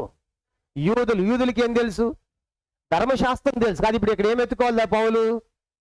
ధర్మశాస్త్రం ఎత్తుకోవాలి. డైరెక్ట్ గేస్లో అంటే వాళ్ళు రాళ్ళతో కొడతారు, మీతకు లేస్తారు. కాబట్టి ఆ ధర్మశాస్త్రములో నుంచి ఏం తీసుకురావాలి? సువార్త తీసుకురావాలి. ఇప్పుడు ఏం చేస్తానంటే నిలబడిన తర్వాత తన చెప్పే విధానం కూడా చూడండి ఎట్లా ఉంది. యూదులారా మీరు మూర్ఖులు కనుక మీరు మొండివారు, మీరు సిలివేశారని చెప్పడం. ఏమంటున్నాడు చెప్పండి వాళ్ళని? ఇశ్రాయేలులారా దేవునికి. అబ్బాయి ఈ మాట ఎంత సంతోషం. కూర్చున్న మీకు కూడా మీరంతా చాలా మంచి భయభక్తులు, భయపడడానికి మీకు అంత సంతోషం. మీరు మంచి వాళ్ళు కాదని అందరూ మెచ్చుకుంటారు కదా. అంతా అంటే ప్రజలు కూడా ఏం చేయాలంటే సైకాలజీ మొట్టమొదటి వాళ్ళని దారిలో పెట్టాలంటే, సువార్త చెప్పాలంటే పల్లి ప్రాంతం వెళ్ళినప్పుడు కూడా చాలా మంచి వాళ్ళు అంటే అబ్బాయి ఎంత మంచివాడు అన్న అలాగే వింటా ఉంటారు అనమాట. ఇక అది ఎట్టకి అయిపోతారు. మీరు మంచి వాళ్ళు కాదు, మీరు తిరుగుతున్నారని గద్దించారనుకోండి లేచి వెళ్ళిపోతా ఉంటారనమాట. పౌలు ఏం చేస్తున్నారంటే ఇశ్రాయేలు నిజంగా భయభక్తులు కలిగిన వాళ్ళు ఏమన్నా వాళ్ళు సిలివేసిన వాళ్ళు కాదు, కానీ ఏమంటున్నాడు, ఇశ్రాయేలులారా దేవునికి మీరు చాలా భయపడేవాళ్ళ అని మొదలుపెట్టాడు. మొదలుపెట్టిన తర్వాత ఇశ్రాయేలు వినుడి కానీ వినండి, కానీ మీరు చాలా భయభక్తులు దేనికి భయపడి వినండి. ఇశ్రాయేలు నీ ప్రజలను దేవుడు మన పితలు ఏర్పరచుకుని వారు ఐగుప్తు దేశం ముందు పరదేశంలో ఉన్నప్పుడు ఆ ప్రజలు హెచ్చించి తన భుజ బలము చేత వారి ఇక్కడ నుండి తీసుకుని వచ్చి ఇంచుమించు 4 ఏండ్ల మటుకు అరణ్యములు వారి చేష్టలను సహించను. మరి కనాను దేశం 7 జాతుల వారిని నాశనం చేసి వారి దేశమును వీరికి స్వాచ్ఛముగా పంచి ఇచ్చాను. ఇంచుమించు 450 సంవత్సరములు ఇట్లు జరిగాను. తరువాత ప్రవక్త అయిన సమూయేలు వరకు ఆయన వారికి న్యాయాధిపతులను దయచేసను. ఆ తర్వాత వారు రాజు కావాలని కోరగా దేవుడు బెన్యామీను గోత్రీకుడు కీష్ కుమారుడైన సౌలును వారికి 40 ఏండ్ల వరకు దయచేసాను. తర్వాత అతను తొలగించి దావీదును వారికి రాజుగా ఏర్పరిచాను. మరి ఆయన నేను యెషయా కుమారుడైన దావీదును కనుగొంటుని అతను నా ఇష్టానుసారైన మనుషుడు, అతను నా ఉద్దేశంలో నెరవేర్చాలని చెప్పి అతని గురించి సాక్ష్యం ఇచ్చాను. పౌలు ఇప్పుడు ఎక్కడ మొదలు పెట్టాడంటే ఐగుప్తు మొదలు పెట్టాడు. ఎక్కడ మొదలు పెట్టాడు? ఐగుప్తులు అంటే వాళ్ళు దాస్యంలో అక్కడ మొదలుపెట్టి ఎక్కడ ముగించాడు? దావీదుతో ముగించాడు. అంటే చూసారా, మొన్న రాజులందరూ అయిపోయాను, రాజులు, న్యాయాధిపతులు, ఐగుప్తు తర్వాత వాళ్ళు దాటి వచ్చిన తర్వాత న్యాయాధిపతులు, తర్వాత ఎవరు వచ్చారు? రాజులు అని చెప్పేశాడు. కానీ 4 వచ్చినాలు మనం చూసామంటే ఇప్పుడు వాళ్ళకి ఐగుప్తు తెలుసా? యూదులకి ఐగుప్తు తెలుసు, ఇశ్రాయేలుకి మాకేం తెలియదు ఐగుప్తు, మా పితలు దాసులు ఉన్నారుగా. దేవుడు బయట తీసుకొచ్చాడు, రెక్కల మీద మోసాడు, 40 సంవత్సరాలు వచ్చాడు, మాకేం తెలియదు, 4 సంవత్సరాలు నడిచాడు చెప్తారు అందరూ కూడా కింద నుంచి. కాబట్టి పౌలు చెప్తారు మాకన్నీ తెలుసు, వాళ్ళు చేష్టలు సరిగా లేవు. తర్వాత వాళ్ళు దావీదు దేవుడు రాజుగా ఉంటే మాకు దేవుడు కాదు సకల జనులు మరేవారు, మాకు ఎవరు కావాలి? రాజుని పెట్టారు. దావీదు తెలుసా? అరే దావీదు మాకేం తెలియదు, మా పితడే దావీదు అంటే ఇప్పుడు వాళ్ళకి అన్ని తెలిసిన విషయాలతో మొదలు పెట్టారు సువార్త. కానీ మనం కూడా సువార్త వెళ్ళినప్పుడు వాళ్ళు ఏ ప్రజల్లో గ్రహించాలి, వాళ్ళు కూడా వాళ్ళ బైబిల్ అవగాహన ఉంటే యేసు డైరెక్ట్గా మనం వాళ్ళకి చెప్పొచ్చు. కానీ వాళ్ళు అన్యులుగా ఉన్నారనుకున్నా అది బైబిలే తెలియదు, యేసు తెలియదు. అప్పుడు వెళ్ళిపోయి బైబిల్ గ్రంథం తెలుసా, యేసు తెలుసా అంటే వాళ్ళ ఒకసారి అర్థం కాదు. వాళ్ళకేం చెప్పాలి? పౌలు ఇప్పుడు ఇక్కడేమో ఉన్న సమాజం కాంగ్రిగేషన్ ఎవరో గుర్తించి మనం చెప్పే మాటలు ఉండాలి. కనుక ఆ ప్రజలు ఎలాంటి వాళ్ళు, వాళ్ళకి ఏది చెప్తే అర్థమవుతుందో మనకు తెలిసి ఉండాలి. మొట్టమొదట వాళ్ళు తెలిసిందని బట్టి ఇప్పుడు నేను కూడా కొన్ని పల్లి ప్రాంతాలు వెళ్తా, పల్లి ప్రాంతాలు వెళ్ళినప్పుడు ఎంత డీటెయిల్గా వాళ్ళకి చెప్పను, ఎందుకంటే వాళ్ళు చదువులేదు, అర్థం కాదు. వాళ్ళు కొన్ని ఉపమానాలు చెప్తా, చిన్న కథలు చెప్తా, కొన్ని అనుభవాలు చెప్తా. కనుక అవి వాళ్ళ మనసులో ఏమైపోతాయి, ఫిక్స్ అయిపోతాయి. అంటే బోధ మనము ప్రాంతాలు పోయినప్పుడు ప్రజల్ని బట్టి మనం ఏం చేయాలి, వాళ్ళకి అర్థమయ్యే రీతే చెప్పాలి. అంతేగాని ఇప్పుడు వాళ్ళకి పోయి ఇవన్నీ చెప్పామనుకోండి, ఆ పంపులు అంటే మాకేం తెలుస్తారంటారు. చదువులేదు వాళ్ళకి, పెరిగే వాళ్ళకేం తెలుస్తుంది, వాళ్ళు చెప్పకూడదు. కనుక అంటే ఆ ప్రాంతాన్ని బట్టి మనుషుల్ని బట్టి మనము వాళ్ళకి చెప్పాలి ఎంతవరకు వాళ్ళకి క్యాచ్ చేస్తారని. ఇప్పుడు పౌలు ఇక్కడేమో యూదులు కాబట్టి ఇక్కడ ఏమెత్తుకున్నాడు, ఇశ్రాయేలుని పెట్టుకున్నాడు. పౌలు తర్వాత ఏథెన్స్ అనే ప్రాంతానికి వెళ్తాడు. ఏథెన్స్ అనే ప్రాంతానికి వెళ్తే ఆ పట్టణం అంతా దేంతో నింపబడింది? విగ్రహాలతో నింపబడింది. చూడండి అపోస్తల కార్యం 17వ అధ్యాయము, అపోస్తల కార్యములు 17వ అధ్యాయం. పౌలు ఆ ప్రాంతానికి వెళ్ళినప్పుడు ఏం చేస్తున్నాడంటే 22వ వచనం, అపోస్తల కార్యములు 17వ అధ్యాయము 22వ వచనం, 17-20 చదవండి. దీనికంటే ముందు ఒక మాట చదువుదాం. 16వ వచనం, 16 అపోస్తల కార్యములు 17-16. పౌలు ఏథెన్సులో వారి కొరకు కనిపెట్టుకొని ఉండగా ఆ పట్టణం విగ్రహములతో నిండు చూచినందున అతని ఆత్మ పరితాపము. అటు పౌలు ఆ ఏథెన్స్ అనే ప్రాంతానికి వెళ్ళినప్పుడు పట్టణం అంతా విగ్రహాలతో ఉండి అయ్యో ఈ ప్రాంతాలు ఎంత స్వార్థాలు ఏంటి విగ్రహాలు అని చెప్పేసి పౌలు ఆత్మ ఎంత బాధపడుతుంది, పరితాపం చెందుతుంది. అప్పుడు ఆ ప్రాంతానికి వెళ్ళి వాళ్ళకి ఏమని ప్రకటిస్తున్నాడు చూడండి. 22వ వచనం, 22 పౌలు అరియోపగు మధ్య నిలిచినప్పుడు చెప్పిన ఏథెన్స్ వారులారా మీరు సమస్త విషయంలో అతి దేవతా భక్తి గలవాళ్ళటు నాకు కనబడుచున్నది. ఇప్పుడు వీళ్ళంతా ఎవరు? అందరూ చూడాలి. వీళ్ళంతా ఎవరు? అన్ని జనులు. చెప్పండి వీళ్ళంతా ఎవరు? వీళ్ళ ధర్మశాస్త్రం అయితే అర్థమైద్దా? కానీ వీళ్ళ ముందు ఇప్పుడు వాళ్ళకేమన్నాడు, ఇశ్రాయేలు మీ దేవునికి భయపడే వాళ్ళని వాళ్ళు మెచ్చుకున్నట్టుగా పొగిడాడు. ఇక్కడేమో అంటాడు ఏథెన్స్ వాళ్ళారా ఆ విగ్రహాలను చూసినప్పుడు ఆ పట్టణం అంతా కూడా మీరు చాలా భక్తి పరులు. అది ఏ భక్తి తర్వాత సంగతి, నిజమైన భక్త నిజం కానీ తర్వాత సెకండ్ ఆప్షన్. కానీ మీలేముంది, చాలా భక్తి ఉంది అనగా వాళ్ళకి ఎట్లా ఉంటుంది, వీళ్ళగాని ఊర్లో చాలా హ్యాపీ ఫీల్ అయిపోతారు. అప్పుడే మొదలు పెట్టాయంటే వాళ్ళకి నేను చాలా భక్తి వెళ్ళమని చెప్పిన తర్వాత 23వ వచనంలో నేను ఈ పట్టణం అంతా తిరిగాను, 10 దాని మీద ఒక దేవుడి పేరు రాశారు, కానీ ఒక బలిపీఠం మాత్రము దాని మీద ఏమన్నా మీరు కనబడని దేవునికి అనే పేరు రాశారయ్యా. కాబట్టి ఆ అన్నిటి కూడా ఒక జాతి పేరు పెట్టారు. ఒక ప్రాంతానికి మాత్రం కనబడని దేవుడు అని, తెలియబడిన దేవుడు అని పేరు పెట్టారు. అయితే ఆ తెలియబడిన దేవుడిని మీకు చెప్తున్నాను నేను, ఇప్పుడే మొదలు పెట్టాడు. ఏం మొదలు పెట్టాడు చూడండి, 24వ వచనం. జగత్తును అందులో సమస్తం నిర్మించిన దేవుడు తానే ఆకాశమునకు భూమి మీద ప్రభు ఉన్న హస్తకృత ఆలయంలో నివసింపడు. ఆయన అందరికీ జీవమును ఊపిరిని సమస్తమును దయచేవాడు కనుక తనకు ఏదైనా కొద్ది ఉన్నట్టు మనుషుల చేతులతో సేవబడి వాడు కాదు. మరి భూమి మీద కాపురం ఉంటే ఆయన ఒకరి నుండి ప్రతి జాతి మనుషులు సృష్టించి వారు ఒకవేళ దేవుని తరువలాత్రి కనుగొందరేమని తన వెదకు నిమిత్తం నిర్ణయ కాలములను వారి నివాసాలకు పొలిమేళ్లను ఏర్పరచను. ఆయన మనలో ఎవరికి దూరం ఉండేవాడు కాడు. ఇప్పుడు అందరూ చూడాలి, పౌలు వీళ్ళకే మొదలు పెట్టాడంటే ఆ తెలియబడిన దేవుడు ఎవరంటే ఆకాశాన్ని కలుగు చేశాడు, భూమిని కలుగు చేశాడు, సముద్రాన్ని కలుగు చేశాడు, సమస్త మనుషులను.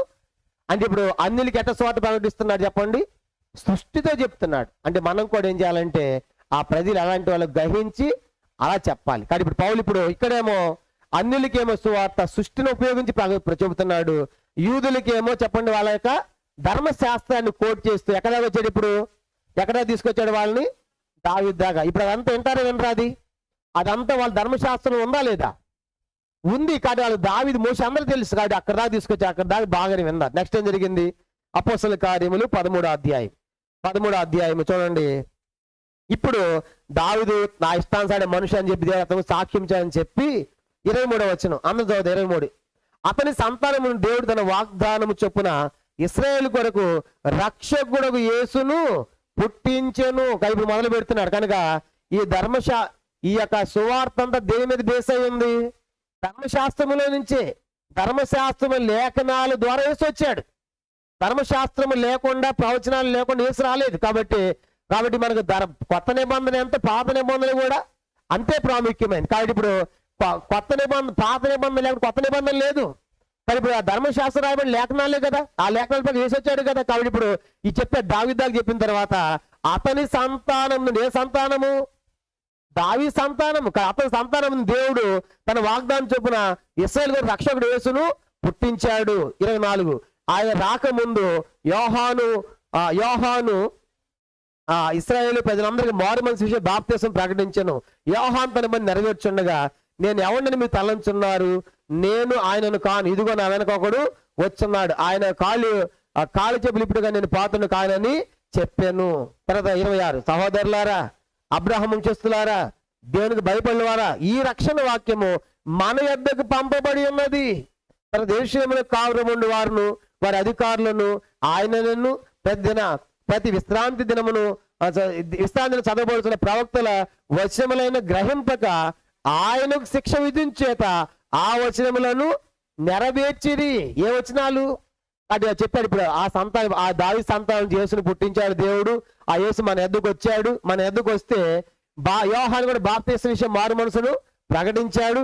కానీ యోహాను అన్నాడు నేను మాత్రం ఆయనను ఆయనకు వస్తాను కానీ చెప్పాడు. వచ్చాడు ఆ యేసే మనలో పుట్టాడు. కాబట్టి ఇప్పుడు అబ్రహాము చేస్తున్నారా, దీనికి భయపడే వాళ్ళ సహోదరులారా, ఆ రక్షణ వాక్యం ఆ యేసు మన ఎద్దుకు వచ్చాడు. కానీ యెరూషలేములో కాపురం అధికారులు ఏం చేశారంటే పాపం ప్రతి విశ్రాంతిని చదువుతున్నారు కానీ ఆ లేఖనాలు వాళ్ళు ఏం చేయాలి, లేఖనాలు చదివి ఏం చేయాలి, వాళ్ళు గ్రహించలేదు. కనుక స్త్రీ సంతానం వస్తాడు, కనుక తర్వాత కన్య గర్భ కుమారుడు అంటుంది. ఈ లేఖనాలు చదివారు కానీ వాళ్ళు ఏం చేయాలి, వాటిని గ్రహించలేదు. కనుక ప్రతి విశ్రాంతం చదివారు ఇవి, కానీ గ్రహించలేక ఆయనకి ఏం చేశారంట, శిక్ష విధించుడి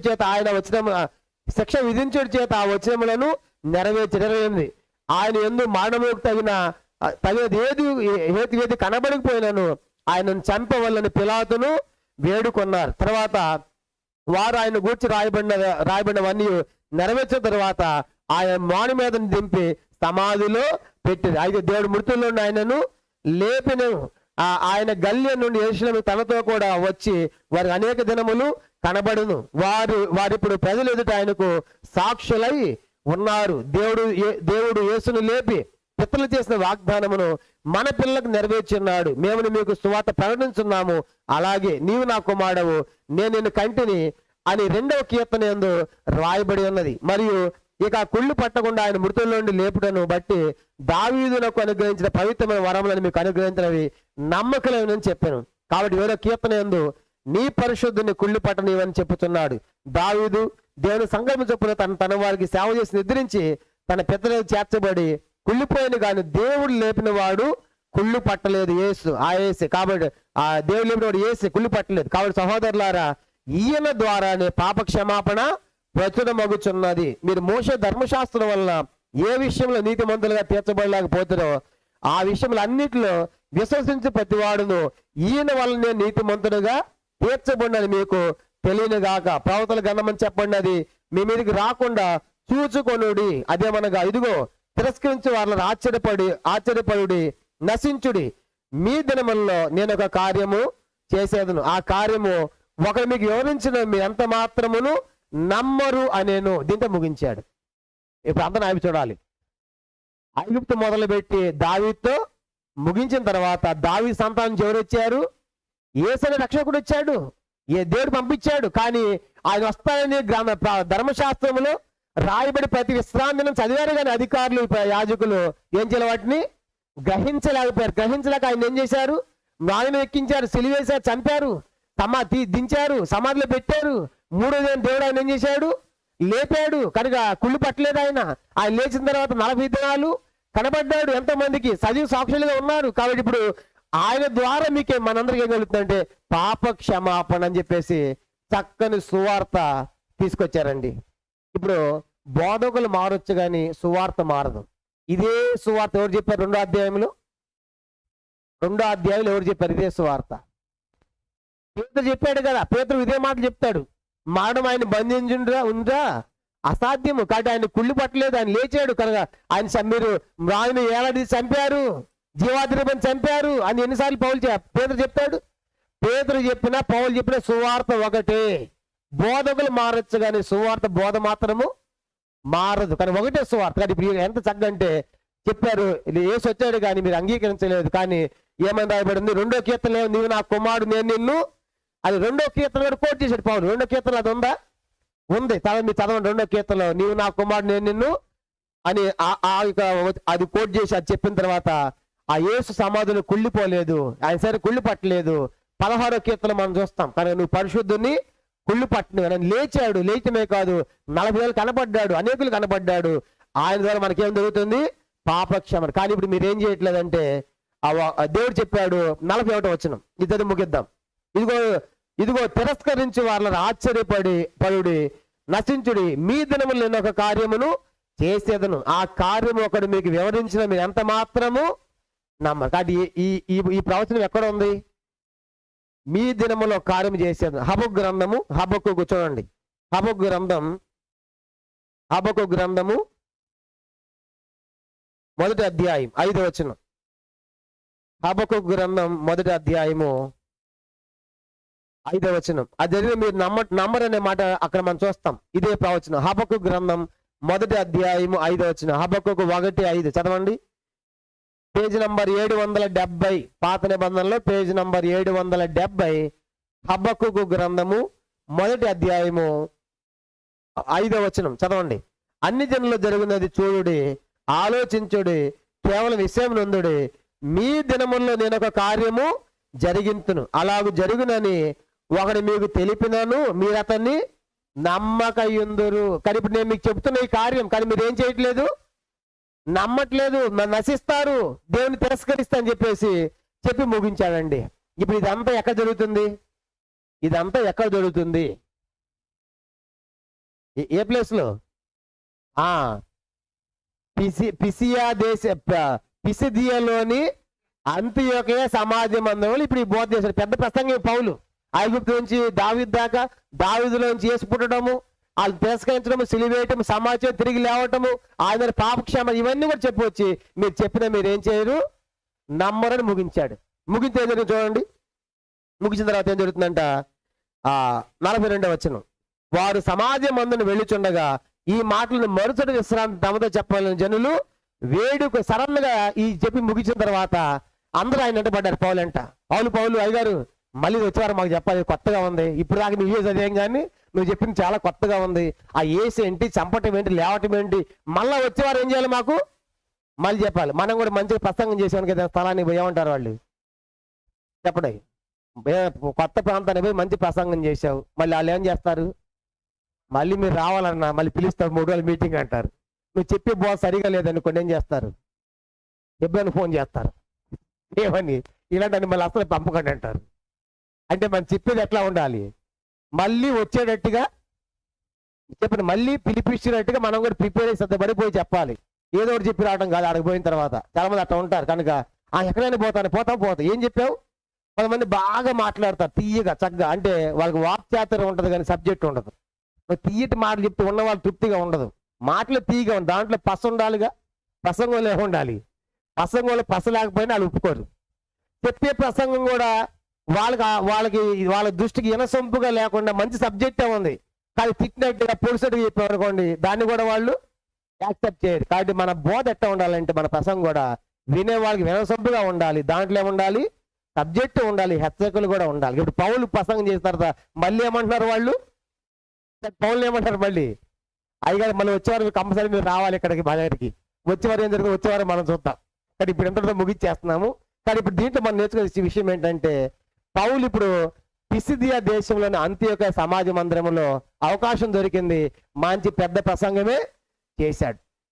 చేసి ఇది చెప్పిన మీరేం చేయరు, నమ్మరు, నమ్మకపోతే నశిస్తారు, తిరస్కరిస్తే అది చెప్పారు కదా 41లో, ఇదిగో తిరస్కరించి వాళ్ళ ఆశ్చర్యపరుడి నశించుడి, ఒక నూతన కార్యం జరుగుతుంది కానీ మీరు దాన్ని ఏం చేయట్లేదు, నమ్మని ప్రవచనం ఉంది, ఇప్పుడు నేను చెప్పినన్ని వాస్తవం కానీ మీరు ఏం చేయరు, చాలా మంది నమ్మట్లేదంటే ప్రజలందరూ కూడా వాళ్ళు చెప్పి వెళ్ళిపోతా ఉన్నారు. ఆగట్లేదు పౌలు, అయ్యారు ఆగండి మీరు చెప్పింది కొత్తగా ఉంది, మళ్ళీ నెక్స్ట్ వీక్ మాకు చెప్పాలన్నారు. పౌలు వచ్చే వారం కూడా వస్తాడు, నేను కూడా వచ్చే వారం కూడా వస్తాను. కనుక అప్పుడు ఏం జరిగిందో అది చూద్దాం, ఈ ఇంతలో ముగిస్తున్నాం. కానీ ఇప్పుడు వాళ్ళు కుప్రాలో నుంచి పెర్గేకి వచ్చారు, పెర్గేలోంచి పిసిదియాలో ఎంటర్ అయిపోయి ఎక్కడికి వచ్చారు చెప్పండి, అంత్యోక్య సమాజ మందిరంలో ఉన్నారు, అక్కడ ప్రసంగం చేశారు. ఆ ప్రసంగం తర్వాత వాళ్ళు ఎంటబడ్డారు మళ్ళీ చెప్పమని. పౌలు ఏం చెప్పాడు, ఏం జరిగిందో నెక్స్ట్ వారం మనం చూస్తాం.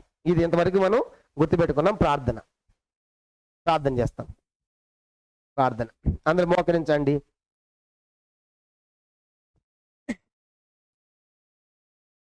పరలోకమందున్న మా తండ్రి, పరిశుద్ధ దేవ, మీ స్తోత్రాలు చెల్లించుకుంటున్నాం.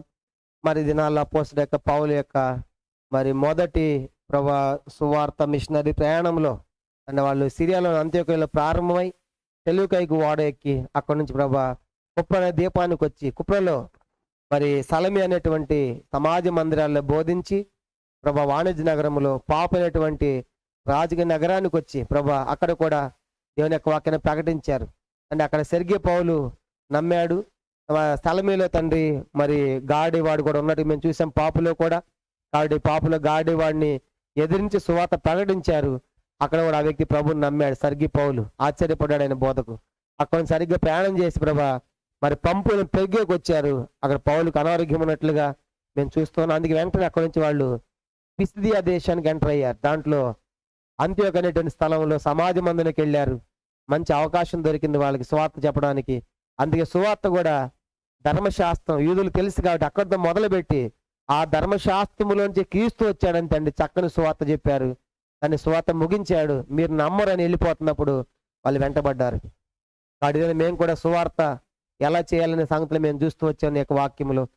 మేము కూడా సువార్తకి వెళ్ళేటప్పుడు సమాజ మందిరం వాళ్ళు వెతుక్కున్నట్లుగా మేము కూడా ముందుగానే ప్రిపేర్ అవ్వాలి. ఏ ప్రాంతానికి వెళ్ళాలి, అక్కడ ఎవరు మాకు తెలిసిన వాళ్ళు ఉన్నారు, ఆ రూట్ మ్యాప్ ఎట్లా అన్ని కూడా అలా మరి ప్రార్థనాపూర్వక ఆ దినాల్లోనే వాళ్ళు వెళ్ళారు, ఒట్టొట్టుగా పోలేదు. కాబట్టి సువార్త కోసం వెతుక్కుంటూ వారు వెళ్ళారు ఆ ప్రాంతం ఆ దినాల్లో. ఈ దినాల్లో మాకు ఎంతో ట్రాన్స్పోర్ట్ ఉంది, ఎంత అవకాశం ఉంది, ఈరోజు సువార్త మాకు ఎంతో ఈజీగా ఉంది కనుక వెళ్ళటానికి కూడా. అయినప్పుడు కూడా వాళ్ళని సువార్త వెతుక్కుంటూ వెళ్ళాల్సిన దినాలు ఈ దినాల్లో సువార్తే మా దగ్గర ఉంది కానీ మేము చేయలేకపోతున్నాం. అలాగూ మమ్మల్ని దయతో క్షమించండి. అంత మాత్రమే కాదు, సువార్తకు సిద్ధంగా ఉన్నామంటే మేము ప్రిపేర్ కాలేదు, సిద్ధంగా లేని సమాధానం ఉన్నాయి కానీ సంఘాల్లో సిద్ధంగా ఉన్నవారు పౌరులాగా లేరు.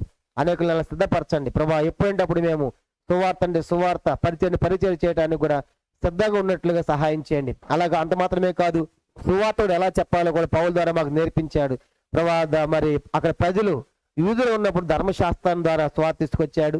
అన్యులుగా ఉన్నప్పుడు సృష్టి ద్వారా స్వార్థ చెప్పినట్లుగా ఎన్నో సత్యాలు మేము నేర్చుకున్నాం. కాబట్టి మా బోధ కూడా ప్రభా చెప్పిన తర్వాత మళ్ళా రావాలనేట్టుగా ఉండాలి. కానీ ప్రభా పౌలు చెప్పిన తర్వాత వాళ్ళు వెంటబడి మళ్ళా రమ్మని కోరారు. అలాగే చక్కని ప్రభా వాళ్ళకి అర్థమయ్యే రీతిలో ఆ తండ్రి చక్కగా బోధించాలని కూడా ఎన్నో సంగతులు మాకు నేర్పించినందుకే మీకు స్తోత్రాలు.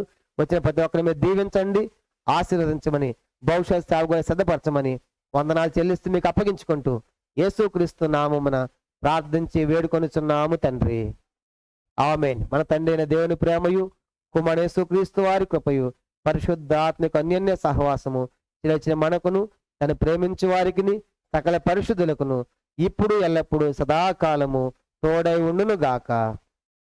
ఆమేన్.